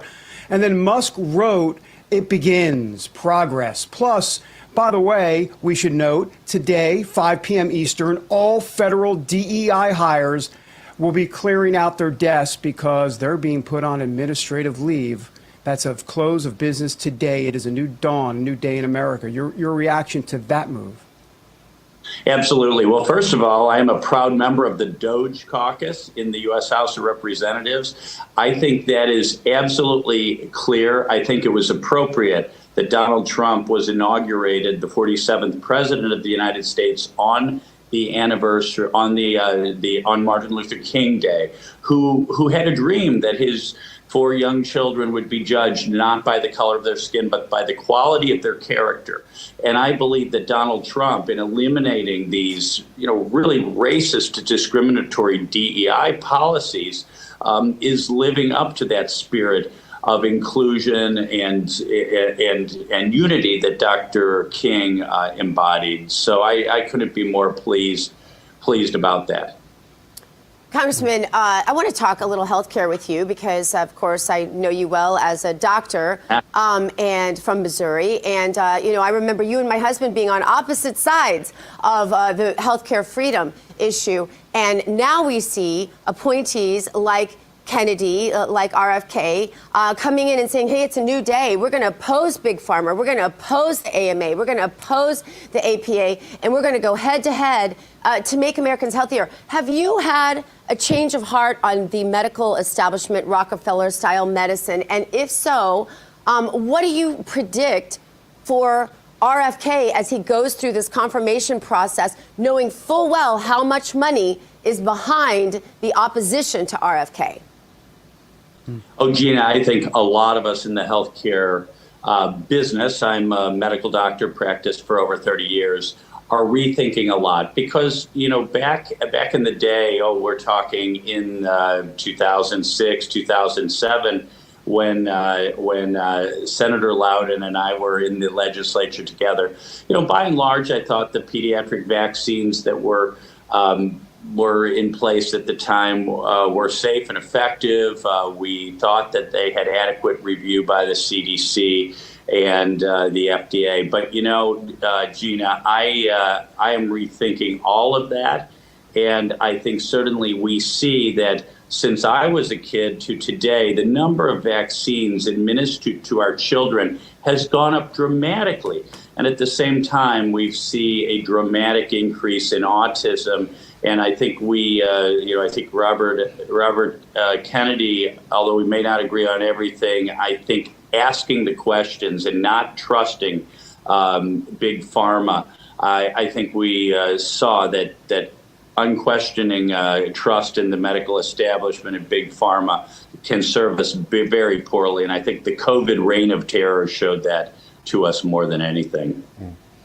Congressman, before we let you go, more Senate confirmation hearings and likely votes will happen this week. Obviously, all of this coming after Senator Marco Rubio was confirmed as Secretary of State. He's the first cabinet member confirmed. But that brings us to Pentagon Chief Pete Hegseth.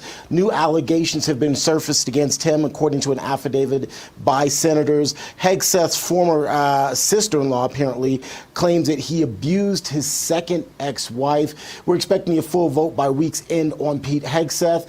Do you expect him to get confirmed even with all this new information coming out? And again, these are simply allegations.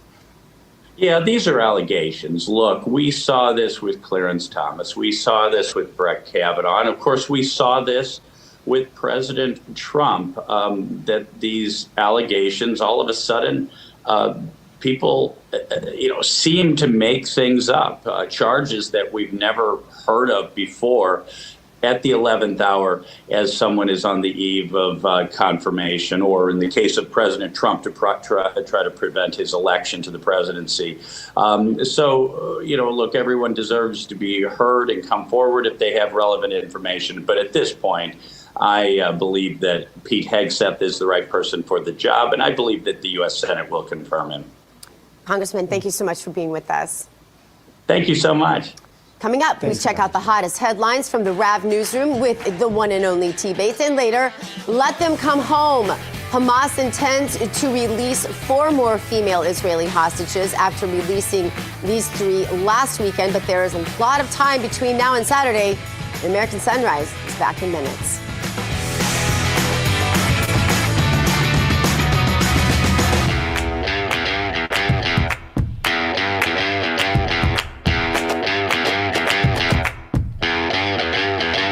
This is our last chance to help save thousands of Holocaust survivors who are suffering in the former Soviet Union today. The needs that these forgotten Jews have are something beyond anything you can imagine. Have you eaten this morning? I ate the carrot, so I ate half of it yesterday. And this is what she ate in 2 days, 1 carrot. Please pray for me. The International Fellowship of Christians and Jews began this ministry to help elderly Jews living in horrible poverty around the world. We urgently need your gift of $25 now to help provide 1 survival food box with all of the foods they critically need for their diet for 1 month.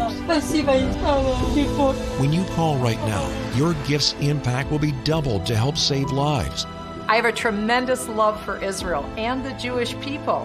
This is why I'm partnering with the fellowship. It gives me a way to authentically bless Jewish people in need around the world.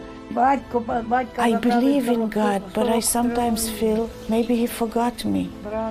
Perhaps you could tell my story, and I would find a matching soul that would understand. I face hunger again. Please don't delay. Call, scan, or go online now to help rush 1 survival food box to a Holocaust survivor. When you call right now, your gift's impact will be doubled to help save lives. This is what God wants from us. Just feed the hungry. If you hear God's voice, I'm asking you to act now. Do it when it's on your heart. I pray that they'll know in their final months that they're not alone. This news break is brought to you by AMAC, Association of Mature American Citizens.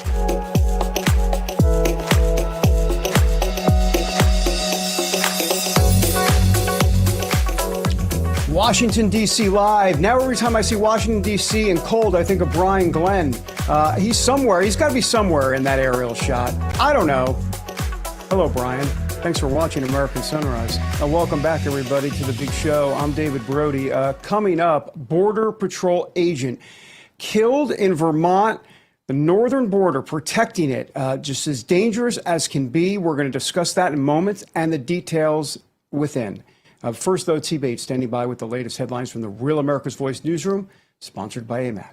The Association of Mature American Citizens is the conservative voice for Americans 50 and older. AMAC is fighting for the values that you hold dear. Join today. Together, we can write the course of America. President Trump is already facing the first lawsuit of his new administration. It was filed just over 24 hours into his time in office. Attorneys general from 22 states are banding together to try and block President Trump's executive order to end birthright citizenship. The lawsuit argues that the issue of children born in the United States automatically having citizenship is already entrenched in law. New Jersey's Attorney General writes, while presidents have broad authority, quote, the president cannot, with a stroke of a pen, write the 14th Amendment out of existence, period. The White House says it is ready to fight back against the lawsuit. Quote, radical leftists can either choose to swim against the tide and reject the overwhelming will of the people, or they can get on board and work with President Trump. In the meantime, President Trump is also moving quickly on his promise to slap China, Mexico, and Canada with tariffs. On Tuesday, the commander-in-chief put China on notice that new tariffs could be coming down the pike by the beginning of next month. We're talking about a tariff of 10% on China based on the fact that they're sending fentanyl to Mexico and Canada. The European Union is very, very bad to us. They treat us very, very badly. They don't take our cars. They don't take our cars at all. They don't take our farm products, essentially. They're going to be in for tariffs. It's the only way you're going to get back. It's the only way you're going to get fairness. Well, as you heard there, the 47th president also targeting the European Union, saying its trade policies towards the United States are unfair. Mr. Trump going on to say that he is considering a 25% tariff on goods from Canada and Mexico on February 1st as well. Trade between the United States, Mexico, and Canada is largely governed under the North American Free Trade Agreement, which isn't up for renegotiation until next year. However, it appears that President Trump is ready to move well before then. Finally, snow is paralyzing commutes across the Gulf Coast and the Southeast that typically don't see much of the white stuff. Folks from Texas east to the Carolinas and Georgia are digging out from underneath a major winter storm that dropped heavy snow, sleet, and freezing rain. It's been more than a decade since the city of New Orleans last saw snow. Tuesday's snow brought a record-setting 10 inches to the Crescent City. That far surpasses the previous record of 2.7 inches. The snow even forced highway closures across the South and Southeast. Flights have also been grounded at a number of airports in the region, and millions of kids are out of school due to this unusual winter weather. That's a quick check of your day's headlines. We'll have more headlines coming your way in just a little bit, including a resignation over failure. Israel's military chief calls it quits over failing to prevent the October 7th attacks. So, who's next as the dominoes begin to fall?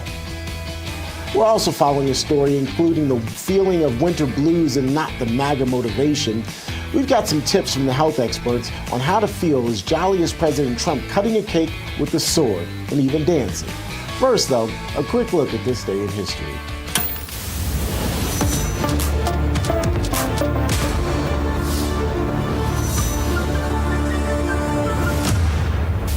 One resolve, one cause. Our hands shall talk themselves to death, and we will pay them with their own confusion. We shall prevail. It was on this date in 1984, yes, I'm old enough to remember it, that Apple's iconic commercial aired during Super Bowl 18. In that commercial, Apple's Macintosh computer was introduced for the very first time. Anya Major performed as the unnamed heroine and David Graham as Big Brother. It only aired once, so the ad could be submitted to award ceremonies during 1984. It was never televised as a commercial after that. More American Sunrise coming your way in 2 minutes.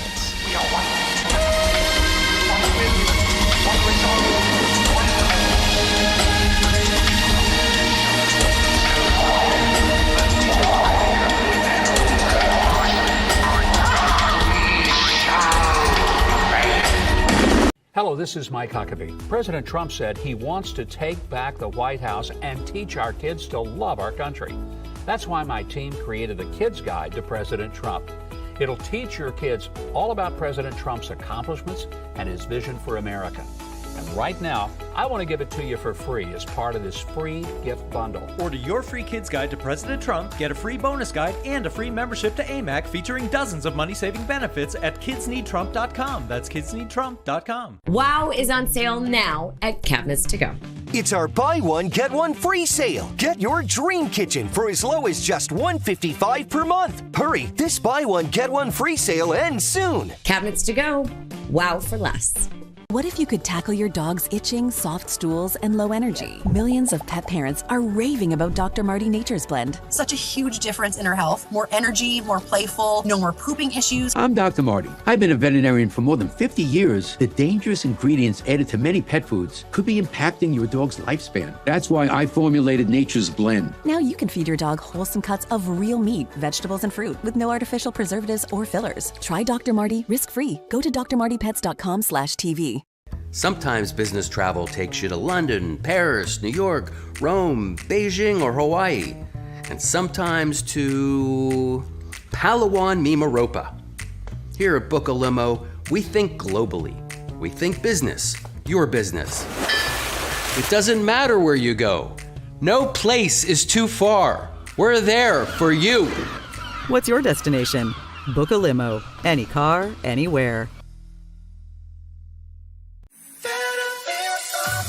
Kevin paid off over $12,000 in credit card debt with the help of Consolidated Credit. They cut his interest rates and lowered his payments so he could pay off his debt fast. Call 800-596-8062 for a free consultation.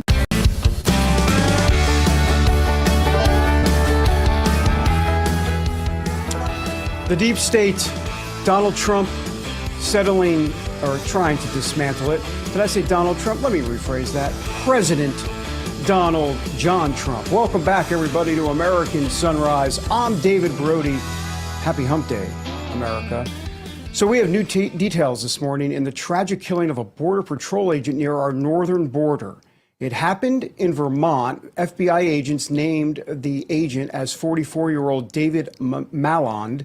However, they're not saying how the shooting began. They can confirm one other person was killed, while another person was injured and in custody. It's a tragic loss, obviously, to an agent that was in harm's way so that Americans in our homeland can stay safe and secure. They are literally on the front lines. Let's talk about this deadly shooting of a border agent with Rick Delatorre, Senior Vice President of Strategic Risk and Intelligence at Continental Strategy. Rick, thanks for being here. So FBI agents not talking, at least right now, about the suspect's immigration status. But look, incidents like this are why President Donald Trump is acting swiftly in securing not just the southern border, but the northern one as well. Mm-hmm. Absolutely. And first of all, thank you for having me. Deepest condolences, heartfelt sympathies to the Malland family. Here's an officer serving 13 years, securing our border, and unfortunately paying the ultimate price defending our nation. Just a really tragic story, but it underscores the need for border security, how our officers need to be better resourced, provided the money, the people, the enforcement that they require to keep our nation safe. Details still aren't very clear as to what actually occurred, but it's just a horrible, horrible situation.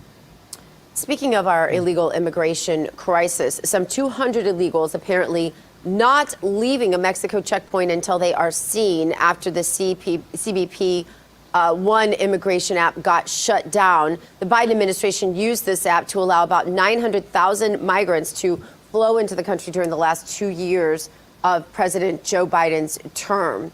What do you make of this? Well, I mean, this is the remnants of the failure of what the Biden administration has done over the last few years regarding having an open door policy on our southern border. Unfortunately, lots of folks were enticed to come into our country. The CBP One app was an app that just basically you entered a couple details about yourself. You were given clearance to come in, and that's about it. That there was really nothing else behind it. I'm glad it was shut down shortly after the president was sworn in on Monday. It's interesting to note, though, that that the media really was very quick to focus in on the crying folks right there at the southern border, and yeah, certainly your heart goes out to them, but our heart should also go out to all the families that have just been destroyed here in our country by the lax border policies that we've had, the fentanyl, human trafficking, other drugs, the crime. It's been devastating, and now is the time to hopefully secure our borders and start the process of getting criminal and legal aliens out of our country. Rick, I'd like to turn your attention to the situation in Israel, if you don't mind. Israel's army chief is said to be resigning soon. He's actually taking responsibility for the massive security lapse during Hamas's terrorist attack on October 7th. Also, all of this coming as Hamas intends on releasing at least 4 more Israeli women hostages in exchange for Palestinian prisoners. So can you please talk about the IDF's failures not to be prepared for the cross-border assault from Hamas? And if these terrorists actually are going to indeed release the hostages, what is your perspective on all of this? Well, let me take the last part of your question first. Regarding Hamas, I don't trust them any further at all. I mean, if you've noticed, even throughout the peace talks, even when you thought you had a deal, that they kept coming back to the table to try to corner Israel into making either additional concessions or not even owning up to what they originally agreed to do in the first place.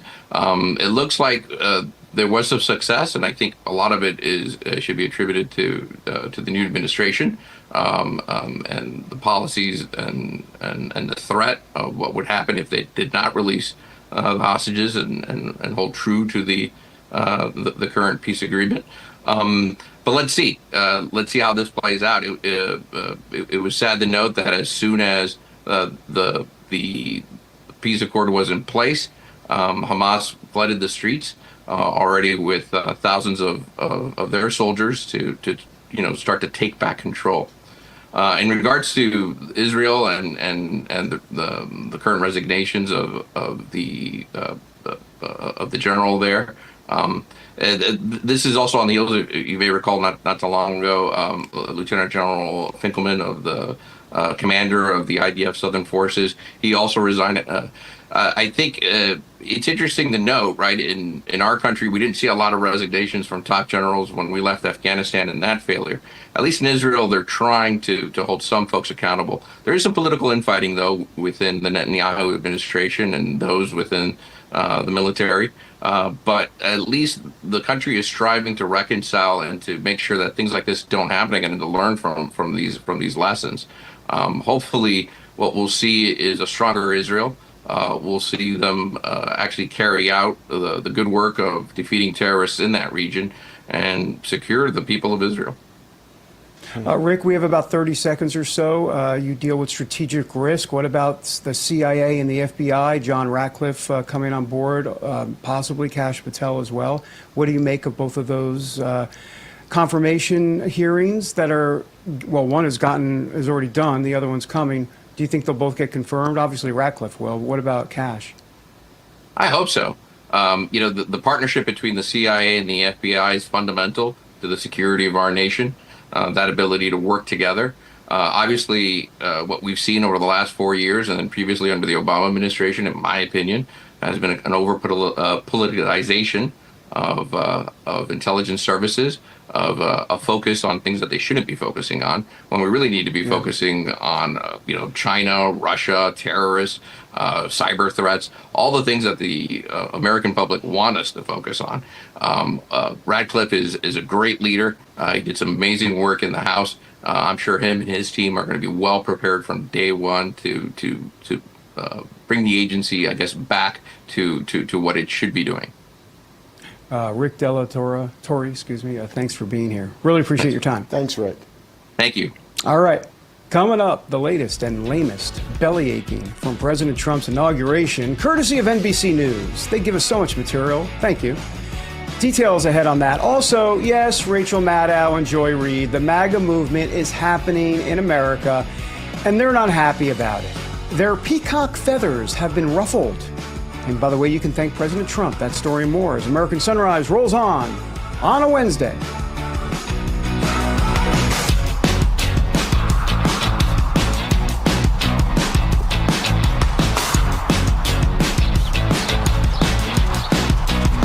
weight loss question for the doctor. I'm tired of crazy diets and supplements that haven't worked. Yeah, weight loss shots work, but that's not for me. Any advice? Great question, and I hear your frustration. Weight loss injections work in part by controlling blood sugar and appetite. But injections aren't for everyone, so doctors created a new generation weight loss supplement. This is non-prescription lean, and the science behind it is impressive. The studied ingredients in lean are intended to address weight loss in 3 powerful ways: help maintain healthy blood sugar, help control appetite, and help convert fat into energy so you burn it faster. But listen, lean is not for casual dieters with only a few pounds to lose. Lean is for frustrated dieters who want to lose significant weight at a healthy pace. Get your New Year's discount with code TRIM at TakeLean.com. That's code TRIM at TakeLean.com. TakeLean.com.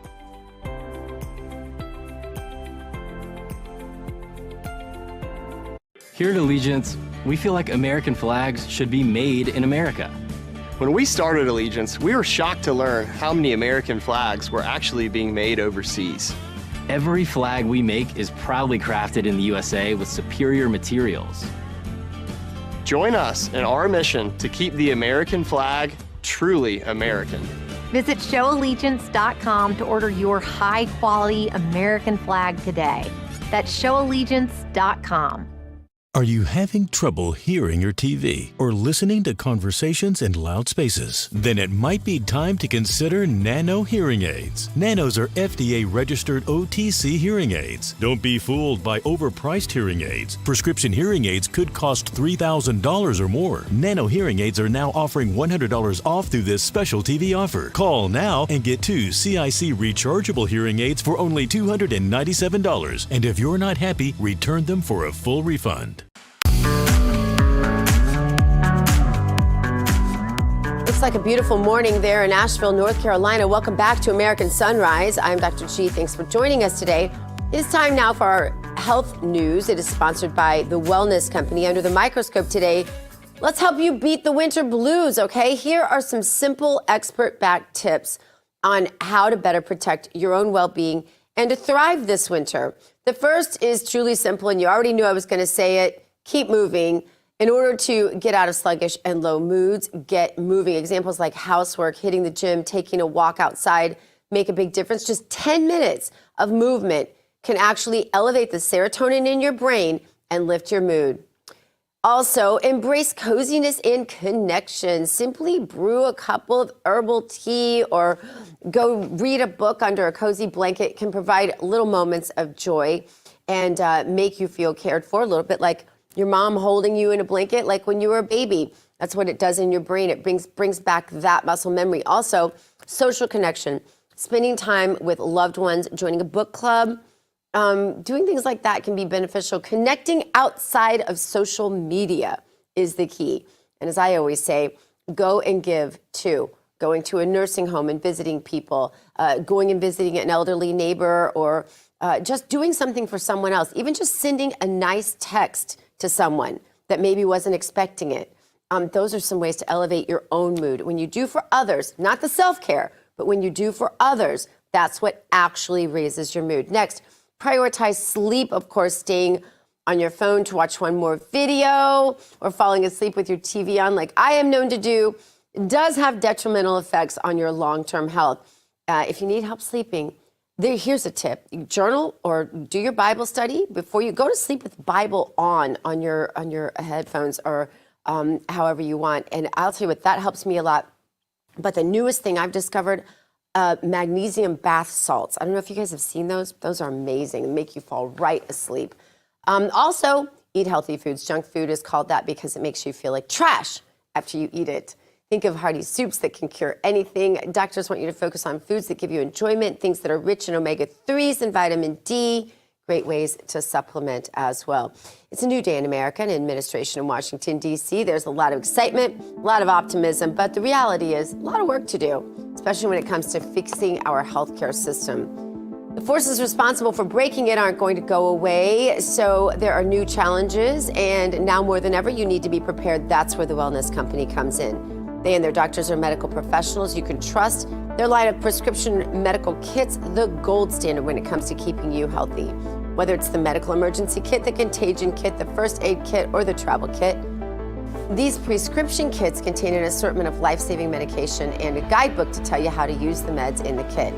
Whether it's flu, strep, COVID, bird flu, trip to the beach, trip overseas, the Wellness Company has a prescription kit designed to keep you and your family safe. Make America healthy again. It starts right at home. Do your part. Protect your health. Go to twc.health/RAV. Today, give it an order. That's twc.health/RAV. Use the promo code RAV. Saves you 10%. David Brody, time to roast NBC. Let's do it. That's a lot of fun. Any day of the week. Gina Loudon. All right. Newsbusters managing editor Curtis Houck wrote up an article with this headline. Take a look at it. It says, partisan, unsparing, very dark. NBC's lamest belly aching from the inauguration. Curtis wrote about NBC Nightly News anchor Lester Holt and Today co-host Savannah Guthrie and Meet the Press moderator Kristen Welker. There's quite a trinity. All getting their jabs in at the newly sworn-in president. But of course, who cares? The MAGA movement showing no cracks against the left attacks. Does that rhyme? I don't think so, but it sounded like it. So let's bring in the author of that article, Curtis Houck. He joins us now. Curtis, good to have you back on the show as always. So walk us through your coverage of how the leftist media like NBC tried trouncing President Trump on his and really our country's historic day. Yeah, David and Dr. G, it was interesting to see. There were a couple different tracks going on here. When they weren't bashing President Trump, they were lamenting the end of Joe Biden. What was very interesting was right after President Trump's address, they made a few comments, but they, because Biden hadn't flown away yet, they still had to talk about Biden like he was the president, even though like 20 minutes earlier, we officially changed presidents in this country. I thought that was just really ridiculous. They wouldn't stop talking about him. They brought in Biden advisor John Meacham, who literally said, I'm not a Democrat, I'm not a Republican, but that was the most partisan, single most partisan inaugural address that he's ever heard in his life. Even the invocations tended to be partisan. And he complained that Donald Trump and the speakers use their faith to divide and to exalt one side over the other. I mean, this is just rank hypocrisy. And I mean, if that's what you are, then what am I? That's what I was thinking as I was listening to all of these people throw their jabs at President Trump. It was a case of serious projection. All in all, I think of that book, Alexander and was it The No Good, Awful, Horrible, Very Bad Day? That's what it was for these people. Yeah, that's a great point. All right, well then, and they're the children. Yes, Sorry. yes. Then there is this from CBS Morning's co-host Gayle King spewing controversy after wondering why there weren't enough people of color for her taste at the inaugural ceremony. Listen to this. Looking at this crowd, I do not see many people of color. Has anybody else besides me observed that? I'm fascinated by why that is. On Martin Luther King Jr. Day, the most notable and one of the most high-ranking is Justice Ketanji Brown Jackson, first black woman to serve on the U.S. Supreme Court, notably appointed by Joe Biden as he wanted to follow in the footsteps of Jimmy Carter and appointing a number of women and black women to the federal judgeships. Yeah, Nora O'Donnell, I guess, to the rescue, as she then noted that the inauguration was the same day as Martin Luther King Day, then began listing some of the prominent black leaders in attendance. The nice thing is that, especially for the people of color and the Trump administration, you will know they are there on merit. Nobody's going to be second guessing why they are there. If they have different sexual orientations, no one's going to care about that. Guess what? Guess what, Curtis? They're going to be there because they were the top people in the field that President Trump could pick. It's a new day. The liberal media were grasping at straws on Monday to try to find things they didn't like about the scene that was very quickly turned around from an outside to an indoor ceremony. I mean, just the partisanship, the bitterness. They showed zero attempt at unity and wanting to bring the country together. It's just back to what we saw from 2017 through 2021. Yeah. Hey, Curtis, real quick before we let you go, Politico published this article about the president. I think our jaws all dropped collectively. They said in their headline, "Time to admit it, Trump is a great president. he's still trying to be a good one. Now, of course, if you read in the article, they have all of the passive-aggressive jabs at Trump, obviously. But the point is that, and this is from John Vandehei, the editor and CEO of is it Axios? No, Politico. Sorry, Politico. Sorry, I'm getting all my media entities wrong. So that's kind of a big deal, at least in their world. We MAGA people, we don't give a crap. But in their world, for him to come out and say that, I'm sure he's taking some flack for that. Baby steps, David. That's really that's all we could ask from these people at this point. He did a good job on this thing, he did a good job on that thing, and then sure enough, they're going to be full converts. I'm willing to show some grace. They're not willing to show grace to President Trump, but I will show grace to them. Well, Curtis, there's going to be no wanting for material as we move forward. Thank you so much for being with us. No problem. Drink it from a fire hose, gang. Yep, absolutely. All right. Good leaders need good followers. With President Donald Trump back in office, it's not just who's at the top, but also about his disciples, too. But first, since we roasted NBC anchors, it's only fair we take it on the other side. MSNBC. Ha! We'll be right back. Fun starts again in 2.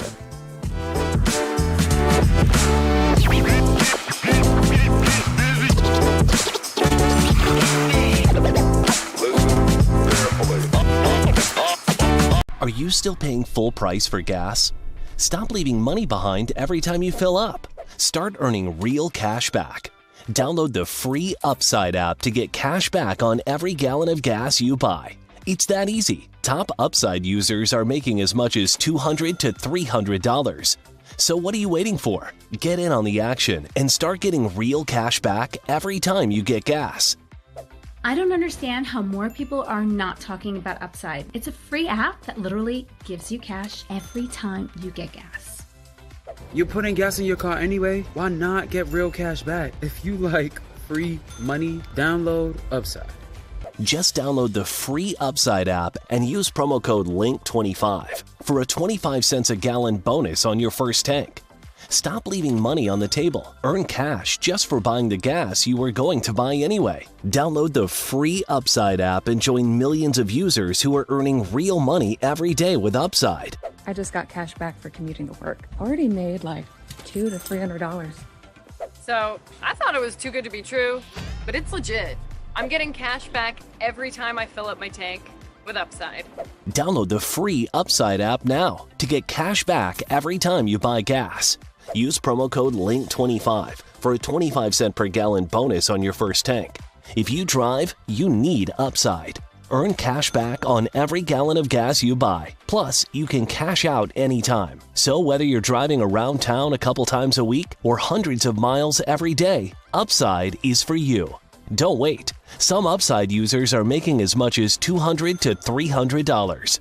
So don't wait. Use promo code LINK25 for an extra 25 cent a gallon bonus on your first tank. That's promo code LINK25 for a 25 cent a gallon bonus.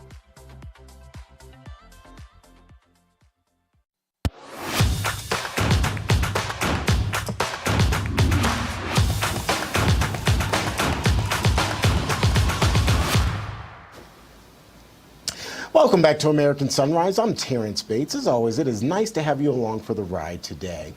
It is now time for Stay Awake, Not Woke, and this morning we're talking about MSNBC anchors Rachel Maddow and Joy Reid. Some would say that they've jumped fully off the plank into the deep end. Here's why. The left-wing ladies both were amazed and appalled about President Trump's Inauguration Day. Listen. Kristi Noem, the nominee for Homeland Security, next to Apple CEO Tim Cook. How is this happening? Only in America. How is this happening? Why are people with tons of money up on the dais with cabinet nominees and family members? It is a message. It is a message, and I think I think they are up there for the very reason that you probably think they're up there. It is a pivotal moment here. All right, Gina and Dr. David. David and Dr. Gina. That's fine. That's fine. It is a pivot moment, but probably not for the reasons they think. Dr. Gina? Yeah, well, I couldn't help but just notice how absolutely classy and beautiful and fashionable everyone was on Trump's team. And I think such a contrast when you picture just even the cabinet around Joe Biden was so appalling and so freakish looking, like the Star Wars bar scene, right?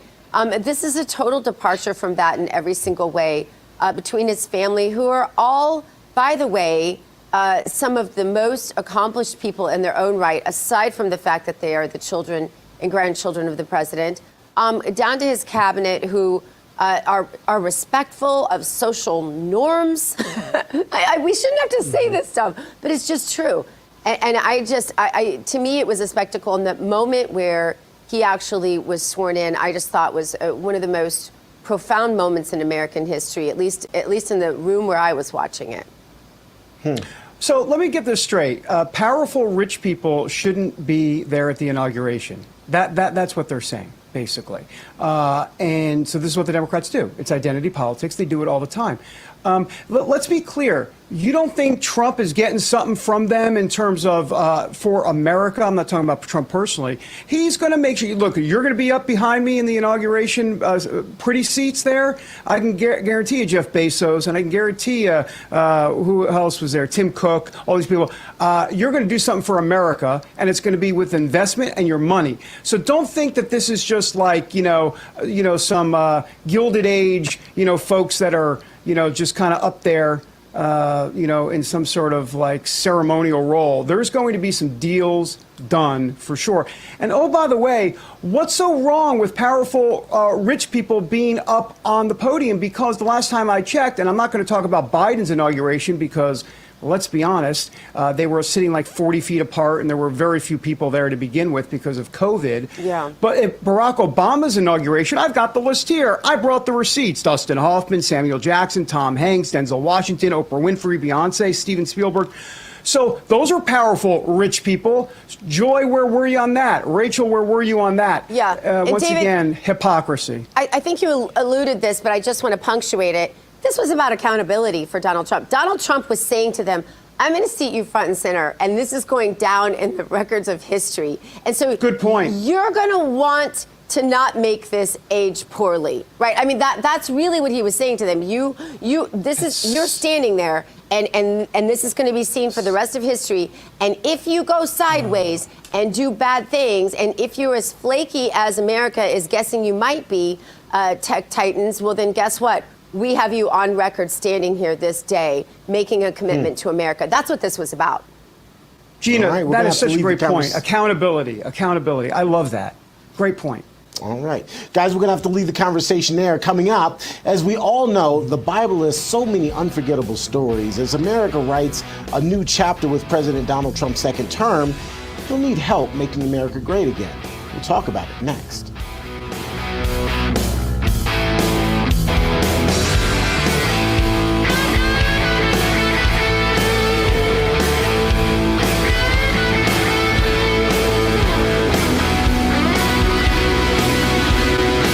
This is our last chance to help save thousands of Holocaust survivors who are suffering in the former Soviet Union today.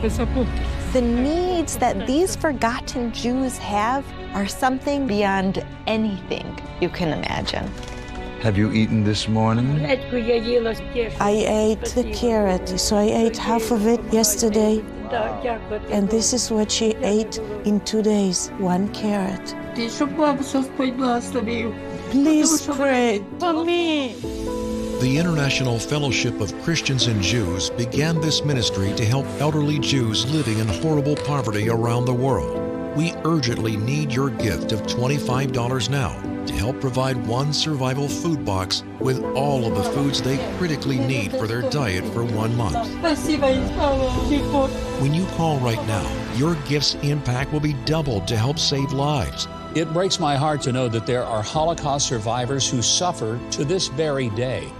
Now, with pensions of less than $2 per day, they live in some of the poorest conditions imaginable. I believe in God, but I sometimes feel maybe He forgot me. Perhaps you could tell my story, and I would find a matching soul that would understand I face hunger again. Please don't delay. Call, scan, or go online now to help rush one survival food box to a Holocaust survivor. When you call right now, your gift's impact will be doubled to help save lives. This is what God wants from us. Just feed the hungry. If you hear God's voice, I'm asking you to act now.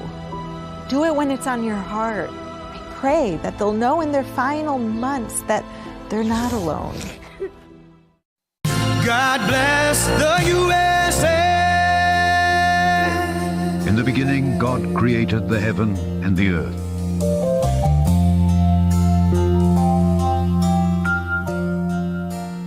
I believe, welcome back, everybody, to American Sunrise. I'm David Brody.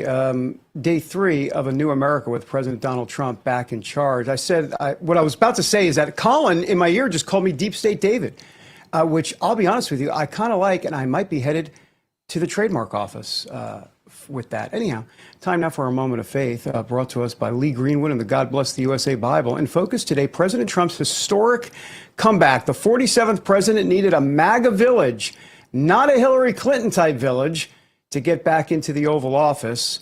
You know, a great leader is victorious in battle when the soldiers execute the leader's plans. Joining us now with biblical insight into all of that is one of our favorite guests, Jim Moseley.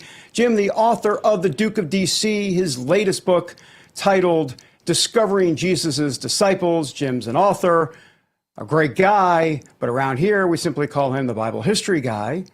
Jim, good to see you. So walk us through the stories of the Bible and leadership. Take it away, Jim Moseley. Good morning. Good morning, David. Well, look, Donald Trump's a bold leader, but he's not our savior, right? He can save us from a lot of deep state corruption, but he can't save us from ourselves. If we want an American revival, we got to be worthy of an America made great again. The Bible's full of leaders, heroes, villains, complicated ones, or in between. But leadership isn't just about the guy at the top. It's about the followers who come alongside. You look at Moses. We think of him as a fiery prophet breaking the tablets. But, the Bible calls him the meekest man on earth. He wasn't a great speaker, but he led Israel for 40 years. And his biggest challenge? His own people. They grumbled so much that God let a whole generation die out before the next generation could get into the promised land. And rebellion? Korah, a priest, led 250 chiefs against Moses and Aaron. And even his own siblings turned against him. They said, well, we're just as much of a prophet as you are. And then God struck Miriam with leprosy, and still Moses prayed for her, and God healed her. Now here we are. Trump just pulled off the greatest comeback in American political history, but the real comeback, that's got to be us. If we want a nation that's strong and just and free, we've got to be strong and just and free, and we've got to refuse to tolerate corruption. Alexander the Great said that an army of sheep led by a lion will always beat an army of lions led by a sheep. But imagine what an army of lions led by a lion could do. We all need to stand up and fight, fight, fight. What did God tell Joshua? Be strong and courageous. Don't be frightened, for the Lord your God is with you wherever you go.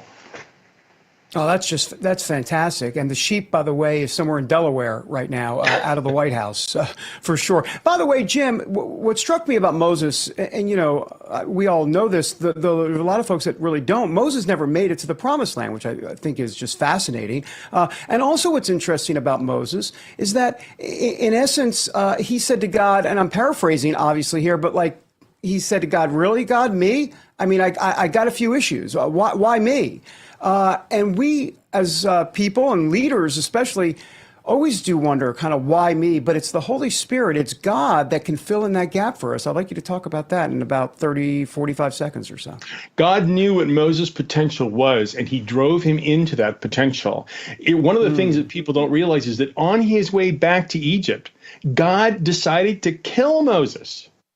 And then he didn't do it when his wife Zipporah circumcised their son Gershom. In other words, Moses had not yet complied with the circumcision of his son, and God was so upset about it, he said, that's the end for you.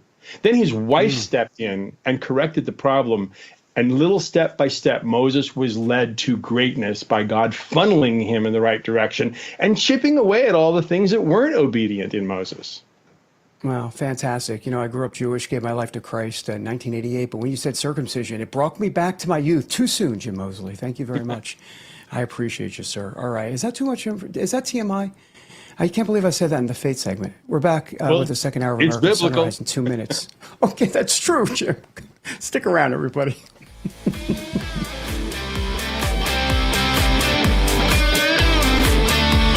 Introducing the limited edition God Bless the USA Bible, inspired by Lee Greenwood's hit song and the most recognized patriotic anthem in America, God Bless the USA. The God Bless the USA large print leather-bound King James Bible also contains America's founding documents, the U.S. Constitution, the Bill of Rights, the Declaration of Independence, and the Pledge of Allegiance, along with a handwritten chorus to Lee Greenwood's song, God Bless the USA. With its large print and slim design, this Bible invites you to explore God's Word anywhere, anytime. The God Bless the USA Bible makes the perfect gift and cherished family heirloom keepsake to pass on to future generations. Designed for an easy reading experience in the trusted King James Version translation, this large print Bible is perfect to take to church, Bible study, work, and for traveling. Order yours today at GodBlessTheUSABible.com. I have a weight loss question for the doctor. I'm tired of crazy diets and supplements that haven't worked. Yeah, weight loss shots work, but that's not for me. Any advice? Great question, and I hear your frustration. Weight loss injections work in part by controlling blood sugar and appetite. But injections aren't for everyone, so doctors created a new generation weight loss supplement. This is non-prescription lean, and the science behind it is impressive. The studied ingredients in lean are intended to address weight loss in 3 powerful ways: help maintain healthy blood sugar, help control appetite, and help convert fat into energy so you burn it faster. But listen, lean is not for casual dieters with only a few pounds to lose. Lean is for frustrated dieters who want to lose significant weight at a healthy pace. Get your New Year's discount with code TRIM at TakeLean.com. That's code TRIM at TakeLean.com. TakeLean.com.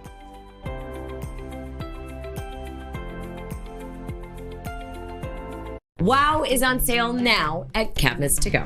It's our buy one, get one free sale. Get your dream kitchen for as low as just $155 per month. Hurry, this buy one, get one free sale ends soon. Cabinets to Go. Wow for less. Hello, this is Mike Huckabee. President Trump said he wants to take back the White House and teach our kids to love our country. That's why my team created the Kids Guide to President Trump. It'll teach your kids all about President Trump's accomplishments and his vision for America. And right now, I want to give it to you for free as part of this free gift bundle. Order your free Kids Guide to President Trump, get a free bonus guide, and a free membership to AMAC featuring dozens of money-saving benefits at kidsneedtrump.com. That's kidsneedtrump.com. Attention homeowners. Are you behind on your mortgage payments? Is the bank threatening to take your home? Is your home worth less than you owe? If you answered yes to any of these questions, then you need to call this number right now. Call 800-714-8615. Coming up on the second hour of American Sunrise, President Trump says he found a letter from Joe Biden in the Resolute desk. What could be inside? Plus, after President Trump pardoned pretty much all of the J6 defendants, we heard there were issues of them having problems getting released. Where do those stand? We'll talk about it. And finally, several states' attorney generals are suing the Trump administration already. Well, that didn't take very long. We have that story, so much more as the second hour of American Sunrise starts right now. Good morning, America. Welcome to American Sunrise. Whether it's culture, we have breaking news to share with you. Politics. President Trump is joining us live now from Florida. We've got you covered. This is what it looks like to be a patriot. We have to protect the American family. The American dream is still alive. I'm David Brody. I'm Terrence. And I'm Dr. Gina.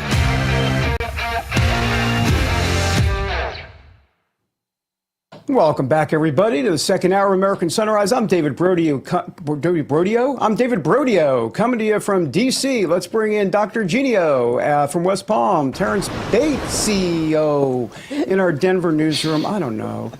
Anyhow, can I just say that during this administration, I'm going to get so many dopamine alerts like with my phone going ba-bing, ba-bing, ba-bing, ba-bing. Gina, I mean, it's going to be like that, like for 4 straight years, and I love it. Pretty great. Pretty great. Yeah. You know what happens whenever this topic comes up? So my husband has a word that he says that is wholly inappropriate for every single time President Trump does something amazing. And so that comes into my head, and then I realize I can't say it, so I just sit there with a dumb look on my face. That happens every time you guys talk about all the great things President Trump is doing. I'm sorry, you got me. I would love to know what that word I'll is. tell you on the break, Terrence. I can't say it on air. Does it start with O and end with it? Okay. Hold on. I'm going. Okay. Text us in the break, Gina. All right. Right, exactly. So anyhow, I'm seriously curious. All right, guys, there's been a long-standing tradition of outgoing presidents leaving letters to the new presidents coming in. President Reagan began the tradition when he left a letter to the incoming president, George H.W. Bush, who was his vice president. Part of that letter read as follows: George, I treasure the memories we share and wish you all the very best. You'll be in my prayers. God bless you. And Barbara, I'll miss our Thursday lunches. Very nice.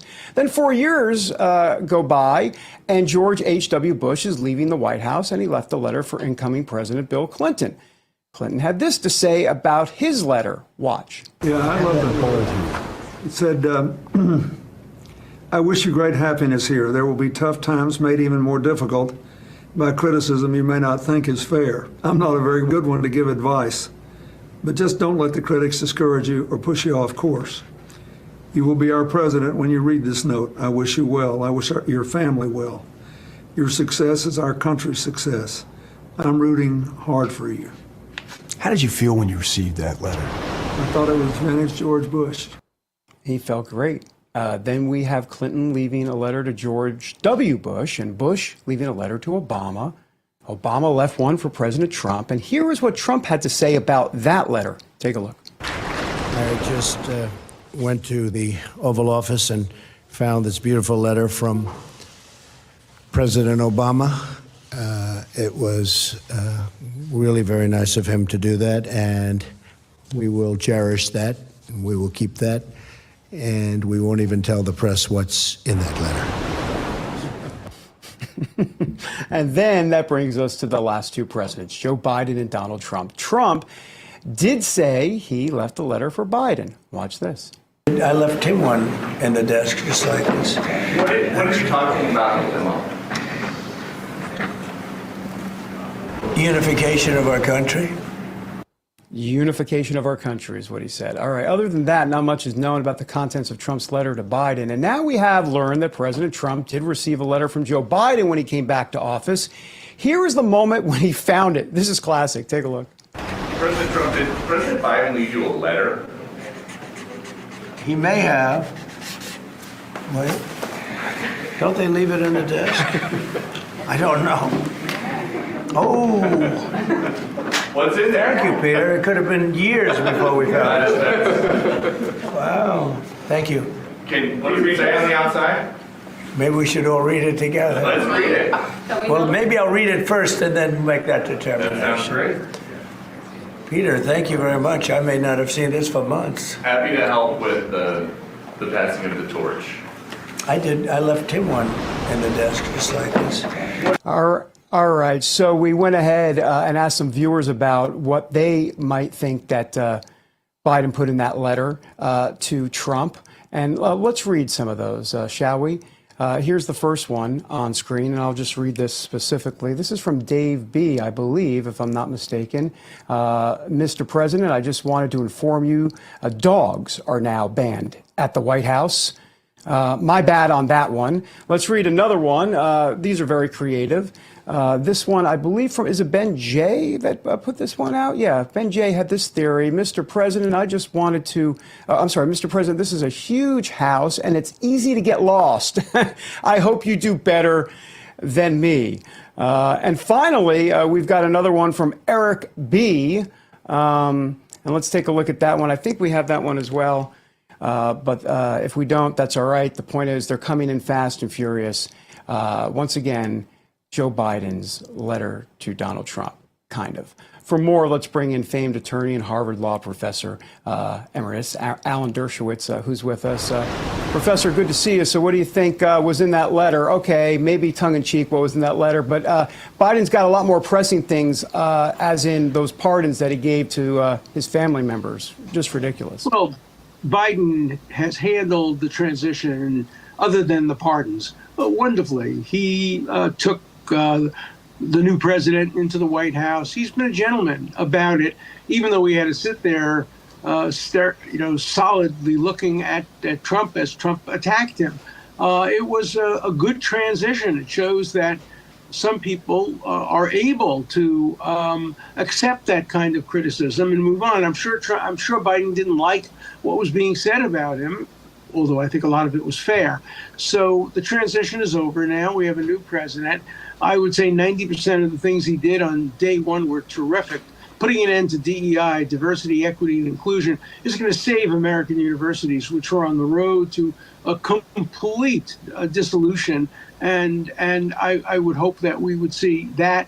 There were many other things he said on the first day, which have been very positive. And so I'm wishing him well.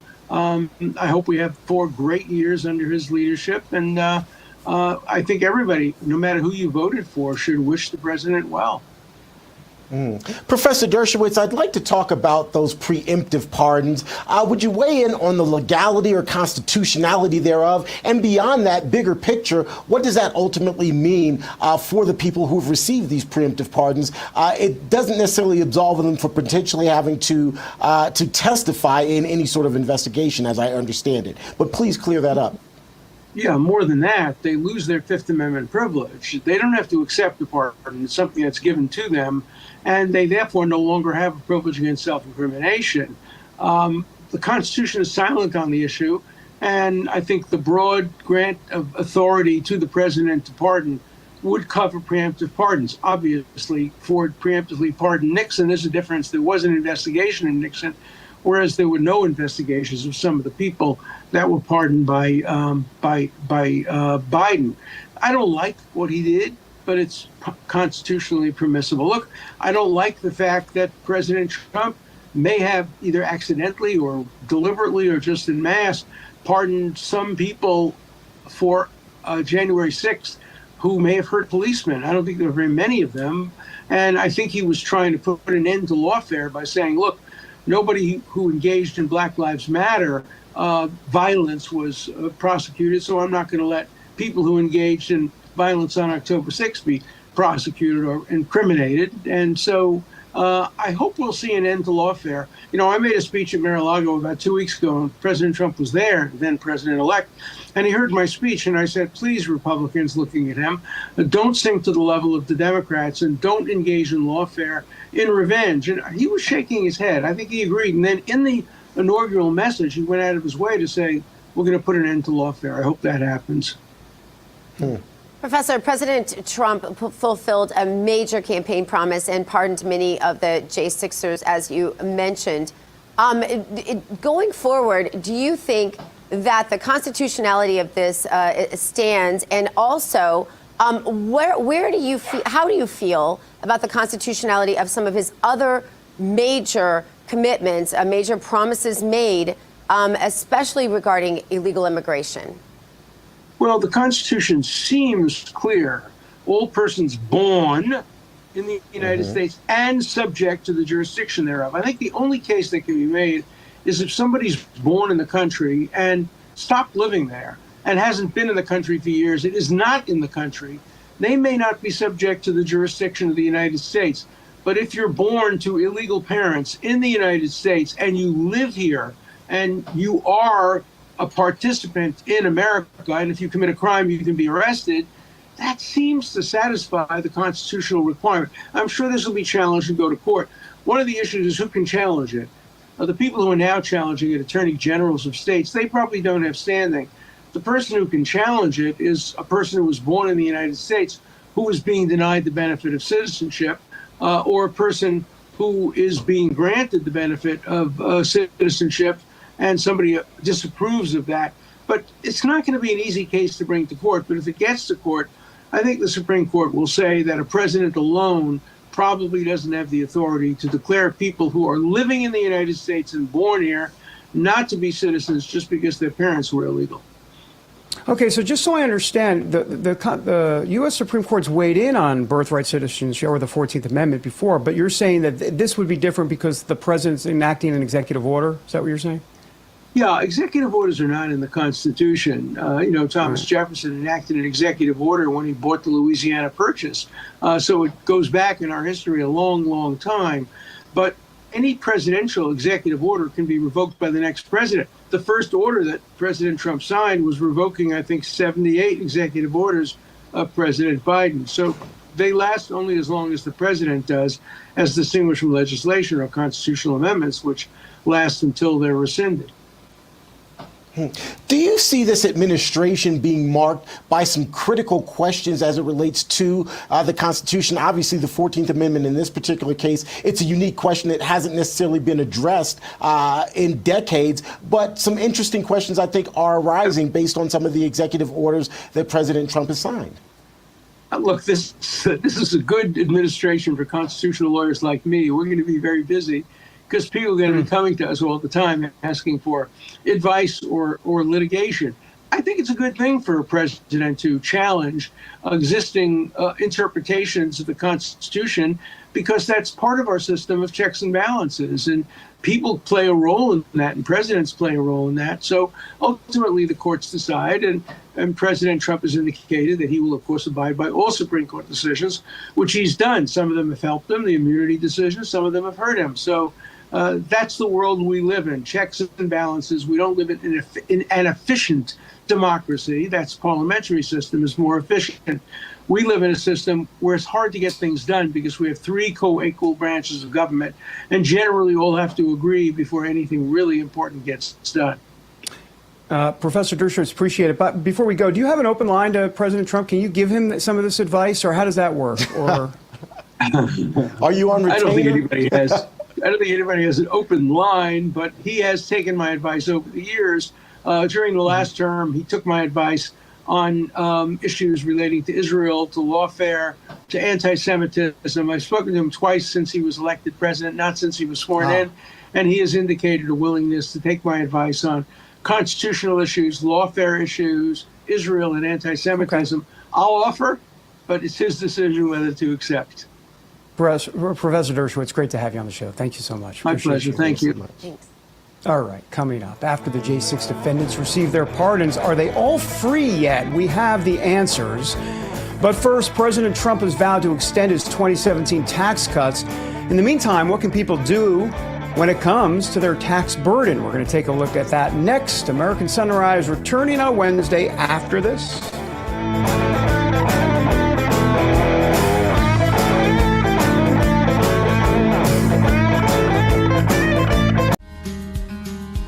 I'm an artist, and I'm in my studio. I'm hearing the ads about Relief Factor, and I've got pain in my neck, and it's getting worse, and I'm thinking, well, I'm going to go ahead and order this. 2 weeks later, and I've got much better range of motion. I'm able to carry these big canvases around. I'm just very, very grateful that I gave the product a try. If pain is affecting your life, give Relief Factor a try. Call or go online. Get your 3-week quick start for only $19.95. Fight pain naturally with Relief Factor. Most bad guys do things for money. The equity in your home was a treasure trove for the bad guys. By downloading one simple document, forging your name onto that document, and using a fake notary stamp, the bad guy can transfer your home's title into their name. Home Title Lock has 24/7 monitoring of your home's title, and any change, you will be alerted. Go to HomeTitleLock.com. The peace of mind that offers is invaluable. If your car's out of warranty, your next breakdown could cost thousands, unless you have Endurance. They covered a $14,000 engine replacement. Just 2 claims saved us over $1,700. I've had 5 claims, and that is $3,500 that I've kept in my pocket. So, who's going to pay for your next car repair? You or Endurance? Call right now to get $300 off any plan. Call 1-800-208-0025 now. Why is Navage trusted by millions? Before Navage, I was not living my best life because I could not breathe. constant nasal congestion, constant blowing of the nose. The huge difference is the fact that Navage pulls it out.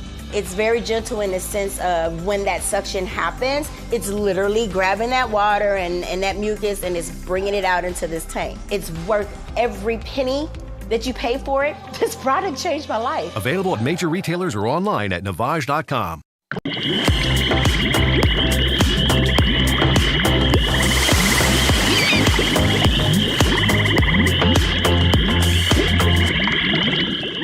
Welcome back, everybody, to American Sunrise. I'm David Brody. It's great to have you with us this morning. Time now to drain the swamp. This morning, you know what? Let's flush out the IRS. You know, honestly, we could do that every day. President Trump has vowed to drain the swamp. One of the swampiest agencies, obviously, is the IRS.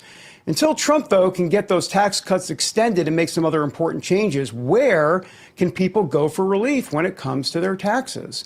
Well, let's talk about that with Cameron Kinsey with Tax Network USA, who joins us on The Big Show as we compliment ourselves and call ourselves The Big Show. Hey, Cameron, good to see you. So talk about Tax Network USA. I mean, people need to understand that if they're going to fight the IRS, they're going to need some help. Tell us more about it. For sure. I mean, we're just helping everyday Americans help battle against the excessive government overreach that we've seen in the previous administration. That we saw an $80 billion funding boost. Hopefully that's going to be taken care of very soon by President Trump. But the IRS has nearly doubled its size. It's targeted small businesses, as we've seen. It's targeted middle income families. This isn't just targeting millionaires, billionaires, the top 1%. It's targeting middle income families with increased audits. When I worked for President Trump in the 45th administration, we really worked to reduce the IRS's reach, simplify the tax code to ease the burden on taxpayers. I do believe we will see that again in the 47th administration. But at Tax Network USA, we uphold that same commitment to you. We fight for your financial freedom with expert guidance, tax guidance specifically, and personalized support for you.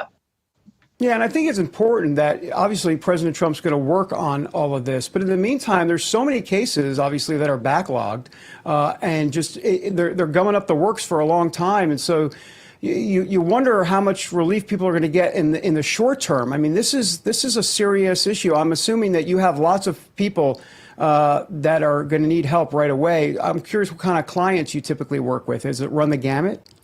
Yeah, I mean, we work with everyday Americans, families, small business owners, really just those who value fairness and financial independence, right? I mean, many of our clients are patriots, like the individuals watching us today who have been caught in the crosshairs of the IRS's increased enforcement that we've seen recently. Whether, I mean, you're dealing with audits or trying to avoid overpayment, we basically just simplify the process, focusing on protecting every single dollar that you've worked hard to earn.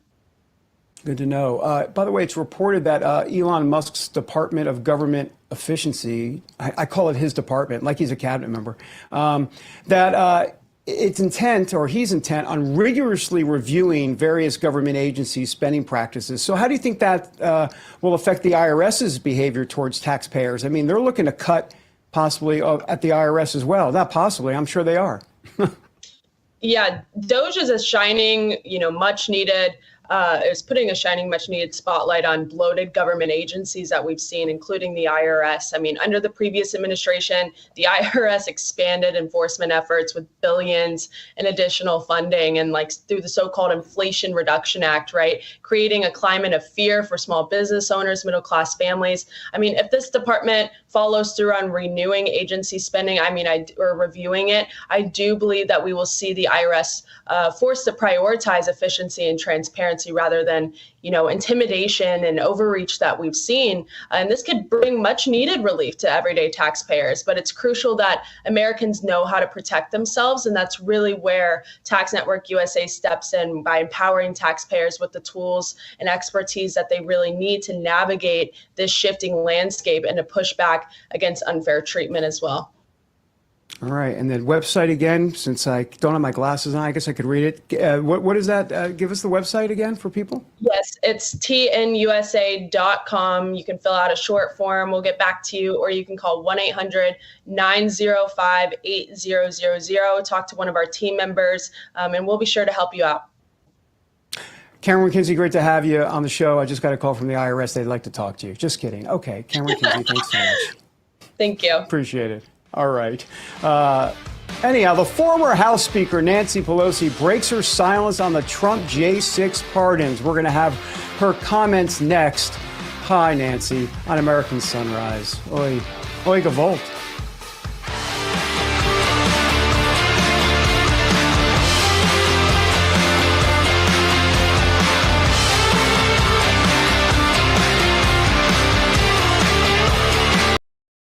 An important message for Americans ages 50 to 85. That's how it ended. I remember that. You talked her into it. I did. Now we all have life insurance. Well, I had no choice. She really didn't, because I told her that if she didn't get it, we were going to put you in charge of her funeral. And I know how you hate to spend money. I bought life insurance, didn't I? It costs pennies a day. And that's just one reason I like Colonial Penn. What's another? Unlike my sisters, they don't ask about my health. That's right. Colonial Penn doesn't ask a single medical question. And there's no physical exam. If you're over 50, you can't be turned down for guaranteed acceptance whole life insurance, no matter what your health. You can apply in minutes just by filling out a simple form. Options start at $9.95 a month, 35 cents a day. And the good news is, your rate will never change. A built-in rate lock guarantees it. But finally, something we can all agree on. I have to hand it to Colonial Penn. Well, it works for all of us, those with health issues and those who watch their money. Colonial Penn makes getting life insurance easy, even if you have pre-existing conditions or a fixed income. Call for more information and the simple form you need to apply today. There's no obligation, and you'll receive a free beneficiary planner. Record your important information and final wishes in this handy guide. It puts everything your family will need in one place. Call 1-800-644-4488 for your free information and your free beneficiary planner. That's 1-800-644-4488. There's no risk or obligation. That number again is 1-800-644-4488. 1-800-644-4488. So call now.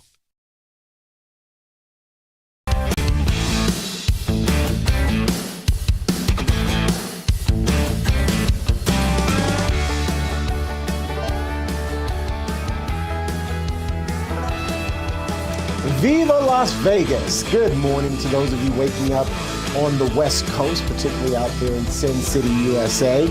Welcome back, everyone. We're getting ready for the opening bell at the New York Stock Exchange on the complete opposite side of the country. The bell is going to ring here in just a little bit.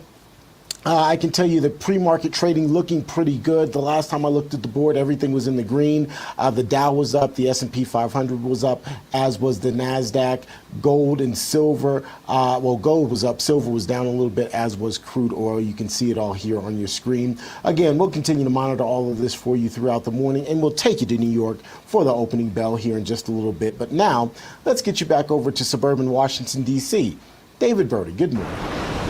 Good morning, Steve Bates. Always good to see you, sir. A Border Patrol agent fatally shot in Vermont on a highway just south of the border with Canada. That would be the northern border here in the United States. Officials say another agent was shot as well and injured. Authorities are still investigating all of this.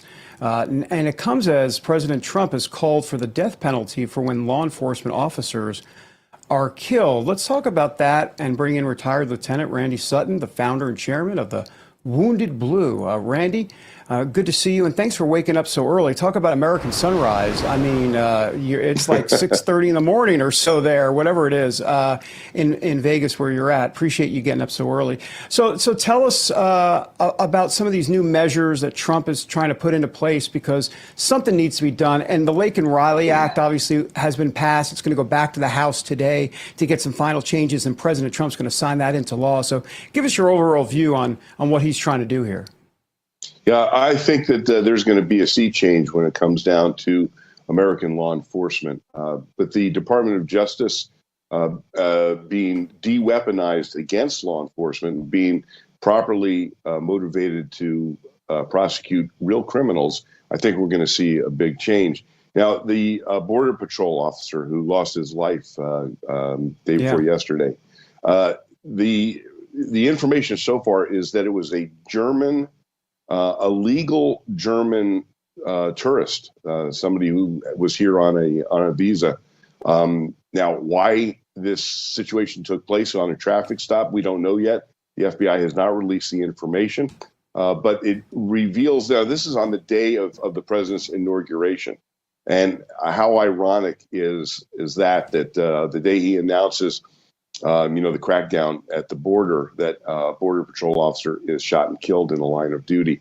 But it shows that the incredible sacrifice of America's law enforcement officers. Just 2 days before that, January 15th, a Navasota, Texas police officer. This is an incredible story.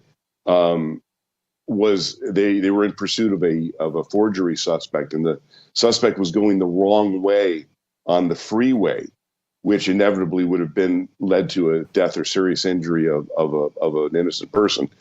This officer, this sergeant, literally put his life in jeopardy and lost his life by ramming his car into her car head on so that he could save the lives of other people.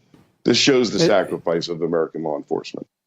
Well, I'm glad you brought that up about the German national, and I'm looking here. It isn't now confirmed that the FBI is saying that it was a German national on a current visa. That's what they put that in quotes, a current visa that was involved in the killing of that Border Patrol agent.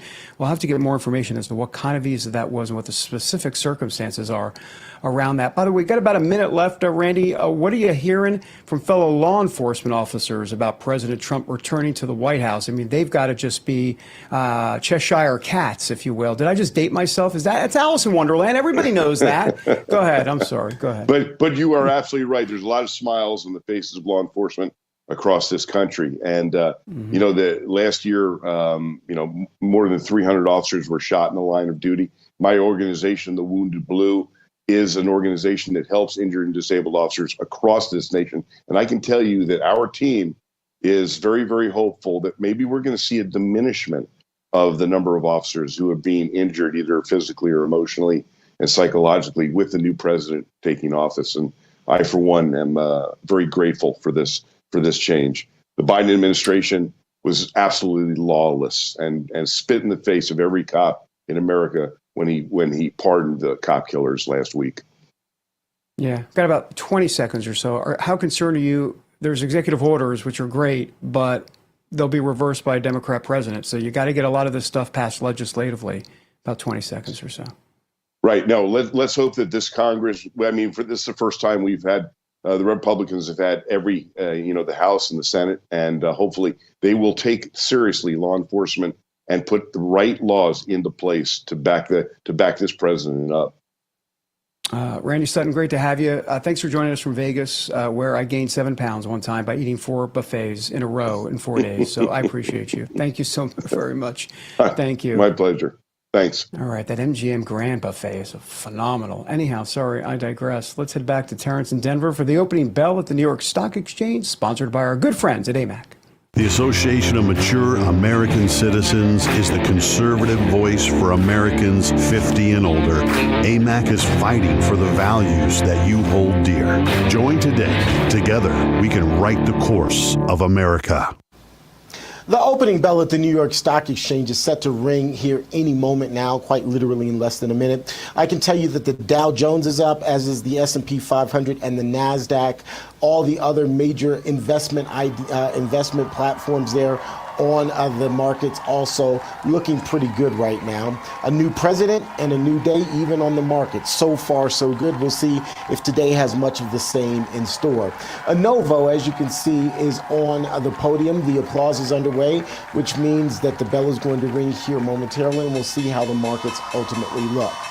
All right, ladies and gentlemen, there you have it. The bell is ringing. The market's officially open. And just like that, the Dow Jones remaining high. The S&P 500, NASDAQ, and gold are all in the green. Silver, though, down almost a full percentage point. Crude oil looks like it is flat at the moment. So we'll, of course, continue to monitor all of this for you and let you know how it shakes out for the rest of this trading day.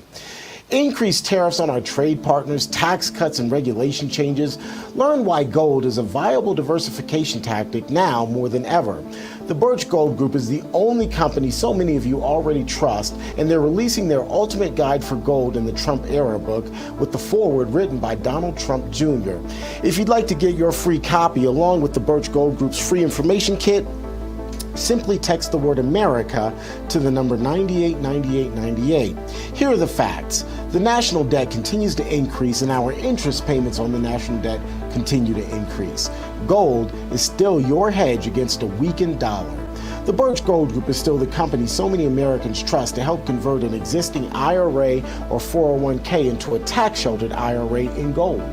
Text the word America to the number 989898 for your free copy of the ultimate guide for gold in the Trump era. There's no obligation, only information. With an A+ rating from the Better Business Bureau, countless 5-star reviews, and thousands of satisfied customers, you too can trust the Birch Gold Group. Text the word America to the number 989898 to get all the information you'll need. We're going to take a quick break. When we come back, President Trump has pardoned the J6 defendants, but are they still in custody? We've got some news on that next here on American Sunrise. Independence. With that declaration, America was born. Inspired by a belief in the God-given rights of every human being, and in the good that comes from exercising these rights well. The founders of our great nation chose independence. As do we. Hillsdale College accepts no government funding because independence makes possible the good to which we aspire. Fellow Americans, did you know a war is being waged right now for how you spend your hard-earned dollars? Over 100 countries worldwide are preparing to switch to a digital currency. Now, this means cash will be replaced by money governments can monitor and track. This tracking makes it possible to collect data from every purchase you make and the ability to decide what you can buy and when you can buy it. What's more, your assets can be frozen or even seized. I'm appalled at such an assault on financial privacy. My friends at Swiss America have a report called The Secret War on Cash with an action plan to protect your financial privacy. So please, call or text the number on your screen for a free copy. With the growing reality of a government-backed digital currency, the time to act is now. So call or text the number on your screen for your free Secret War report. Allegiance Flag Supply believes American flags should be made in America. Our symbol of freedom made outside our borders, that did not sit right. Join us in our mission to keep the American flag truly American. Don't settle for flags made elsewhere. Every flag is proudly crafted in the USA with superior materials. Visit showallegiance.com to order your high-quality, made-in-America flag today. That's showallegiance.com.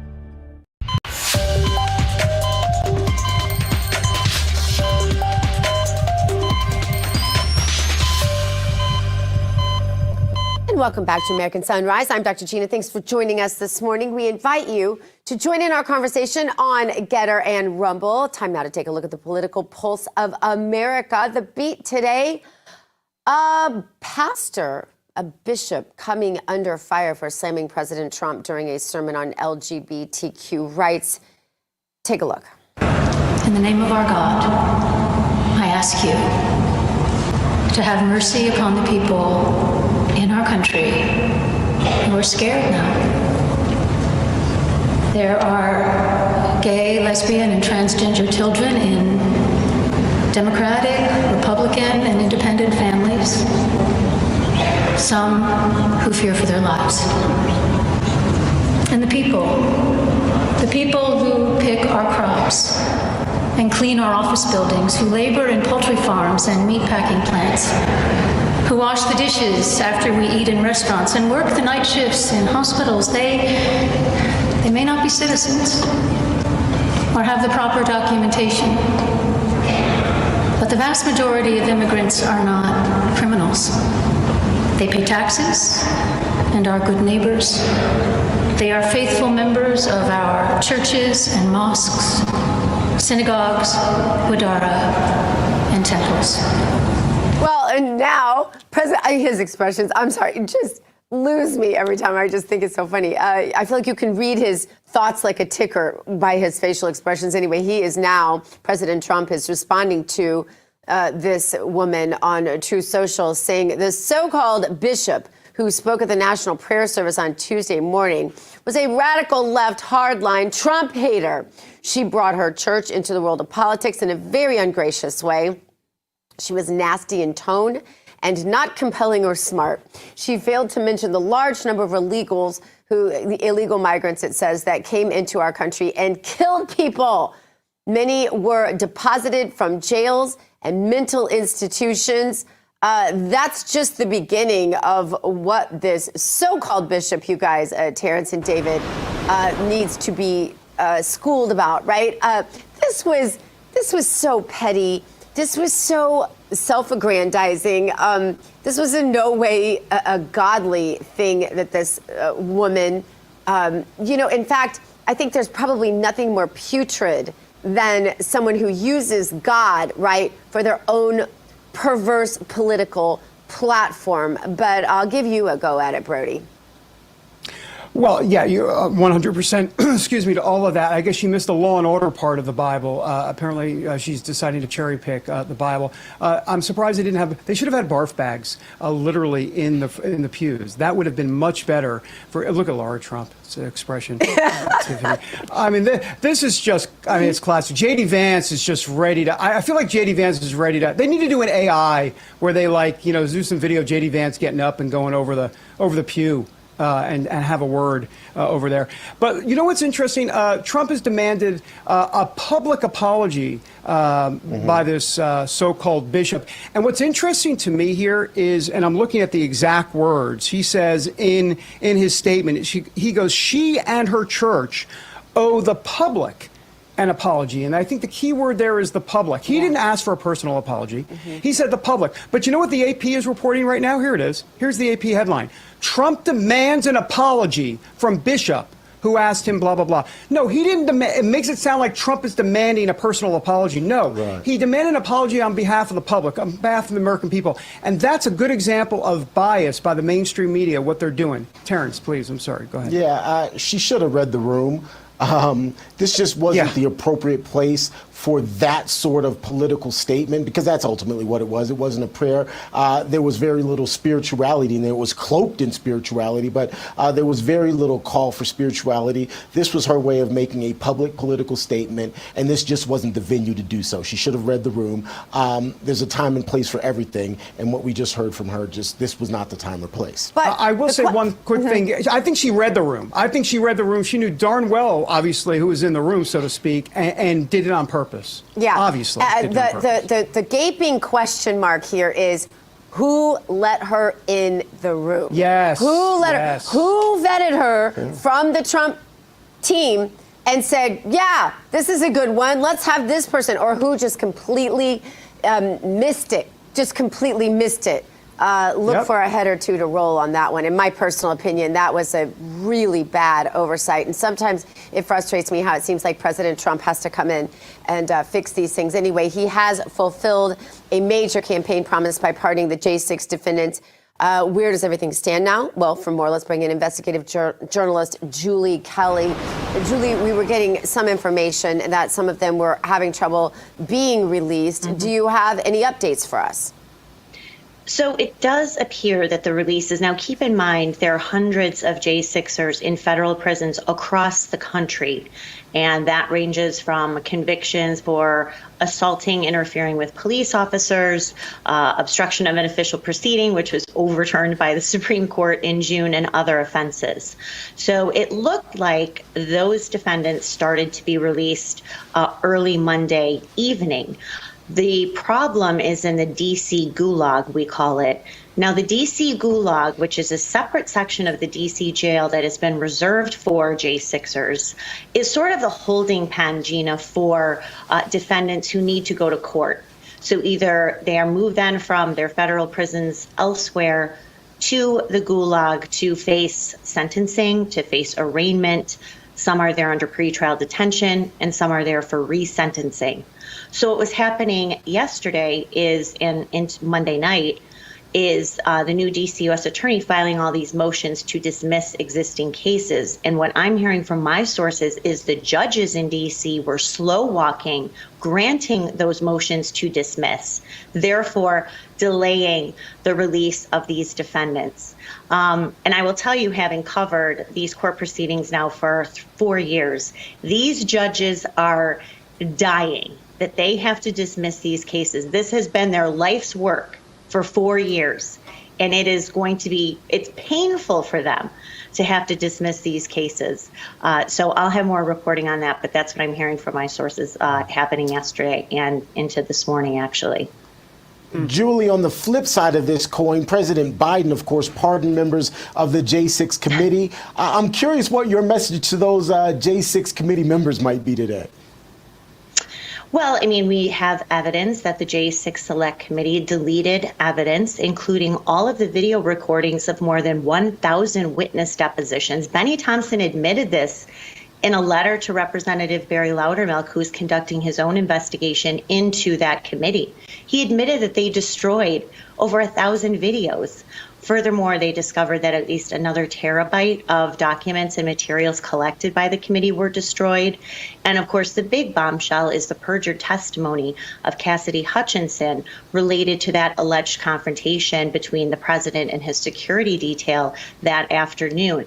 Everyone, including the driver and the other agent in the vehicle, said it never happened. But Liz Cheney right there, after she got in communication with Cassidy through an encrypted chat, back channeling her, all of a sudden Cassidy Hutchinson came up with these outlandish stories. So Liz Cheney very likely suborning perjury, obstructing the investigation. So that is why Joe Biden had to not only pardon her and Benny Thompson and others, but all the investigators who were on the staff as well, because certainly they were involved, possibly involved in the destruction of evidence, tampering with witnesses, et cetera. So anyone who thinks that this J6 Select Committee is legit, we now know from Joe Biden's pardon move that it was nothing more than a criminal political enterprise to go after Donald Trump. Julie, because we're not MSNBC, facts matter, and I want to get to the bottom of this as it relates to the J6 folks. Everybody's been pardoned except for what, 14? There's 14 commutations. Is that correct? Is that my understanding? Correct. That's my understanding. And so therefore, their sentences will stay on their record, but they'll still be released from jail if they are in jail at this point, which I'm assuming most of them have been. Is there anything else to understand about this? Because we keep hearing that 1,500 number, but I just want to make sure that I'm not missing anything on any of that. No, you are correct. So when the Capitol siege investigation was shut down, really technically on Monday, the caseload was approaching 1,600. They were arresting people and putting people on trial as recently as last Friday. So you still have cases that are pending. So those are the motions to dismiss. The people who have already been convicted, and this is upwards of 1,200, mostly on misdemeanor offenses. I want to emphasize that. The media is fixated on the so-called assault and interfering with law enforcement. That represents about 300 cases. The overwhelming majority are misdemeanors. Nonetheless, those people were thrown in federal prisons as well. So then the government would file motions to vacate those convictions, vacate their sentences, and that's how you saw people being released from prison starting on Monday night. But the 14 commutations, to your point, those are members or accused associates of the Proud Boys and the Oath Keepers. Some of them already served their sentences and have been released, but others, obviously Stuart Rhodes, members of the Oath Keepers, were released yesterday from excessive sentences. Of course, 22 years to 14 years on this bogus seditious conspiracy conviction. So those are some of the more high-profile defendants who are on the commutation list. And my understanding is the president will be reviewing those for potential pardons. All right. Well, Julie Kelly, we thank you so much for your time. Great. Thank you. Have a great day. You too. Coming up, Pennsylvania Senator John Fetterman made a grand entrance into Trump's inauguration. We have his outfit choice next on American Sunrise.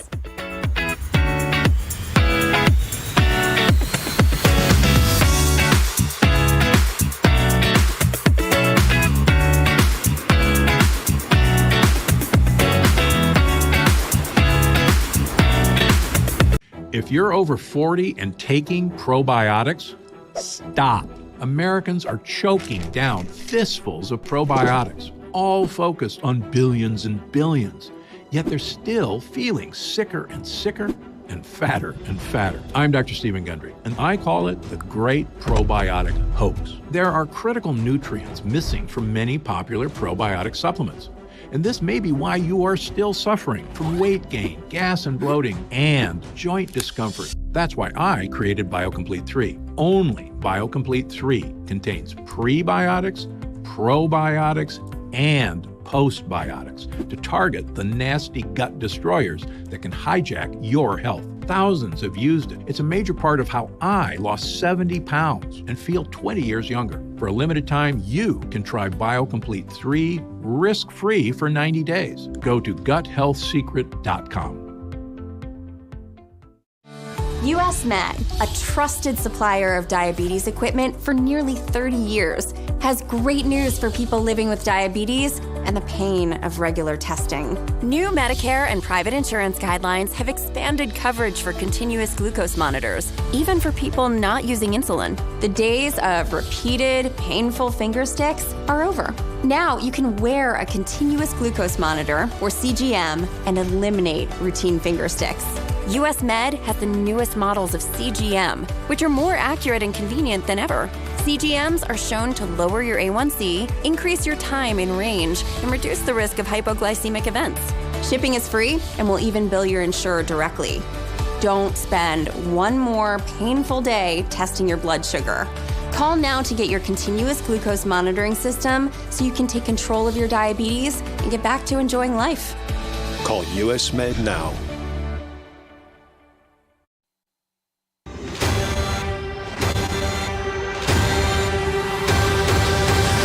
Let's spill some tea. Let's Spill Some Tea is sponsored by Artillery Tea Company. ArtilleryTeaCo.com is the website. Use the promo code RAV for 10% off. Artillery Tea is all natural. It's whole leaf. The tea bags are chemical free, and each can be used not just once, but twice. Artillery Tea Company is family and veteran owned and operated, and a portion of your purchase goes to help veteran and first responder charities. ArtilleryTeaCo.com. Use the promo code RAV for 10% off. All right, let's get right into what's in the cup today, and we are focusing on Pennsylvania Senator John Fetterman. Fetterman had an interesting outfit choice for attending President Trump's inauguration. In fact, Rav was there as he was heading that way. If you don't remember, well, here it is. Here comes John Fetterman right now. Walking. There's one guy out here that I knew that would be able to take this cold, Senator Fetterman. Said, if we're live on the air right now, just want to appreciate you out here in the cold. Oh, yeah, well, It's sunset. Yeah, thank you, sir. Appreciate it. Unbelievable. There you there you go. Let's see if we can. It's Fetterman. Yeah, let's see if we can. Fetterman. It's Fetterman. Yeah, Senator Fetterman taking a selfie. Hey, if we can just get a quick selfie live on the air. Look, Senator Fetterman, quick selfie live on the air. Quick selfie. Nope. I got to tell you, he's a man of his word. I love it. He's the real deal.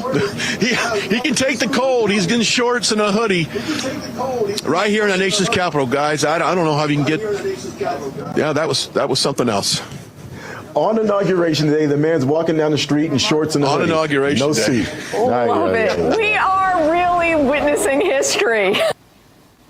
I am still, Dr. Gina. I would distance myself from that as well. I was there that morning. I watched it all unfold live, and still 2 days later, it's unbelievable. I talk a lot about decorum, and I think the way one presents him or herself speaks largely to decorum. And when there's inauguration of a president, one would hope, and I'm on a soapbox here, but just bear with me here. One would hope that a senator or anyone in the room would have some decorum, and that includes dressing for the occasion, and John Fetterman did not do that. I think it's a shame. I'll just leave it there, David. I'll leave it there. I'm going to sit back, and I'll let you guys have it. Yeah, I mean, I've got nothing on this. I mean, I wish I could explain it. I don't have anything other than to say, looked like he was going to LA Fitness, which, by the way, he might want to quickly go there, but that's a separate issue. Looking at those legs, he skipped leg day. Looking at those legs, he skipped leg day. He ain't go to leg day at LA Fitness. Yeah, I skip every day, legs, arms, all of that. But anyhow, look, here's the thing. I agree with you on the decorum. You know, he's a man of the people. He's from Philly. Okay, you're a man of the people, but put a tie on. I mean, is it really going to kill you to put a tie? I mean, seriously, I mean, that's my question to him. Like, why are you doing this? Is there a medical issue here? Do you have a letter from your physician? Like, what's happening exactly? Why are you doing this other than this is your brand? I mean, I'd have to look. Is he selling Fetterman hoodies? I mean that in a serious way. Like, why are you doing this exactly? I need to figure that out. I'm going to report back tomorrow. I'll be on this show tomorrow, I've decided, and I'm going to report back. I need to find out why he's doing this, because there's got to be, Gina, Gina, you're the doctor. I mean, though I am Dr. David, apparently, but you're the doctor.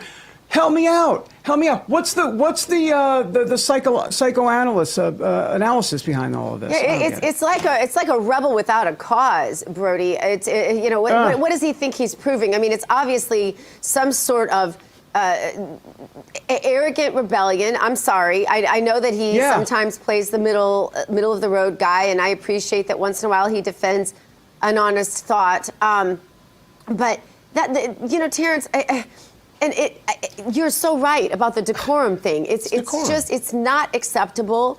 It's degrading. It's disrespectful to our system. And my grandmother had such a great way of saying, that the self you present to the outside world is how much you respect your fellow man that you'll encounter that day. And it's really true. And so to present yourself to the outside world like this to America as a senator is just, it's insulting to the American people. I'm sorry, I realize that temporal things like clothing, right, must rust and moth eat away, as the Bible says, that they don't matter, but there's a respect issue here.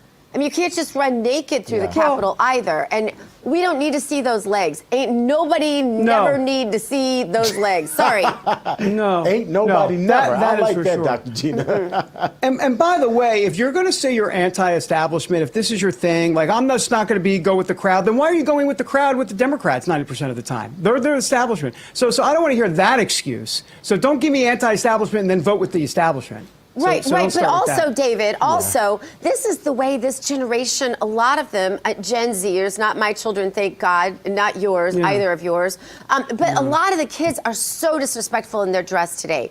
And this is going along with the crowd. This is a big follower take, right? This is not leading. This is following. This is trying to look cool and young and hip and like you don't care. And that seems to be the tradition. I hope we can bring back a day where dressing with respect and even with some class and style, it wouldn't shock me if the Trump family brought that back pretty heartily.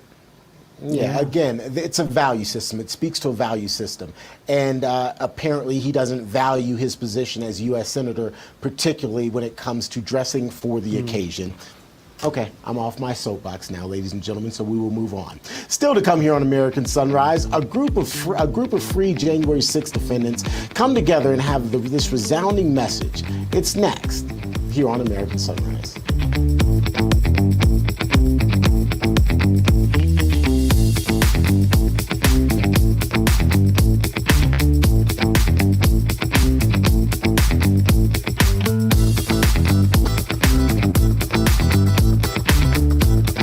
This is our last chance to help save thousands of Holocaust survivors who are suffering in the former Soviet Union today. The needs that these forgotten Jews have are something beyond anything you can imagine. have you eaten this morning? I ate the carrot, so I ate half of it yesterday, and this is what she ate in 2 days, 1 carrot. Please pray for me. The International Fellowship of Christians and Jews began this ministry to help elderly Jews living in horrible poverty around the world. We urgently need your gift of $25 now to help provide 1 survival food box with all of the foods they critically need for their diet for 1 month. When you call right now, your gift's impact will be doubled to help save lives. I have a tremendous love for Israel and the Jewish people. This is why I'm partnering with the fellowship. It gives me a way to authentically bless Jewish people in need around the world. I believe in God, but I sometimes feel maybe He forgot me.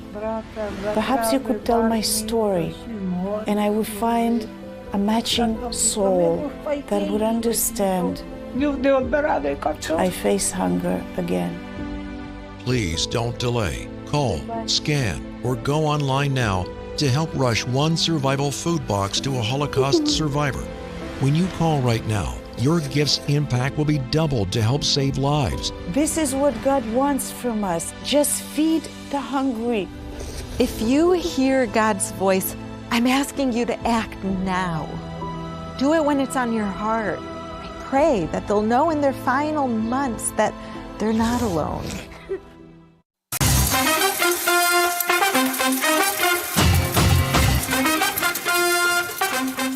All right, welcome back to American Sunrise. I'm Dr. G. Thanks for joining us today. It is time now for the Sunny Side Up, and in the pan today, freed J6ers singing our good friend Lee Greenwood's God Bless the USA song outside of the D.C. gulag that they just left. At least I know I'm free, and I won't forget the man who died, who gave that right to me, and I gladly stand up next to you and defend her still today, 'cause there ain't no doubt I love this land. God bless the USA. I love this. Beautiful. Absolutely beautiful. I saw this and it brought a tear. Many of us who fought for them from day one have prayed for this moment. And I know that President Trump, I think of all the things that he got to do on day one, this brought him so much joy. I still remember the J6 families all coming to Mar-a-Lago one day. The president hosted them. Actually, we brought them in, several of us. And then President Trump took over, bought them dinner at the club, and assured them in that moment, and I can say this now, I never said this on air before, that he would give them this pardon on day one. So they knew, and those of us who were there that evening, we knew that this was going to be happening, David. Let me just speak to the folks that watch us every morning, everyone in the chat right now. You did this. You did that. You did this. What you are seeing there, let's put President Trump to the side for a second. You did that. President Trump is not in the Oval Office without you, without your vote and all the people you took to the polls, and all of the blood, sweat, and tears that you did. And good for you. Such a great point. And they are thankful. Such a great point. And also, David, I think it's really important to say that, without the Patriot warriors out there in America, the people that we talk to in this audience every single morning, they still needed to pave the way for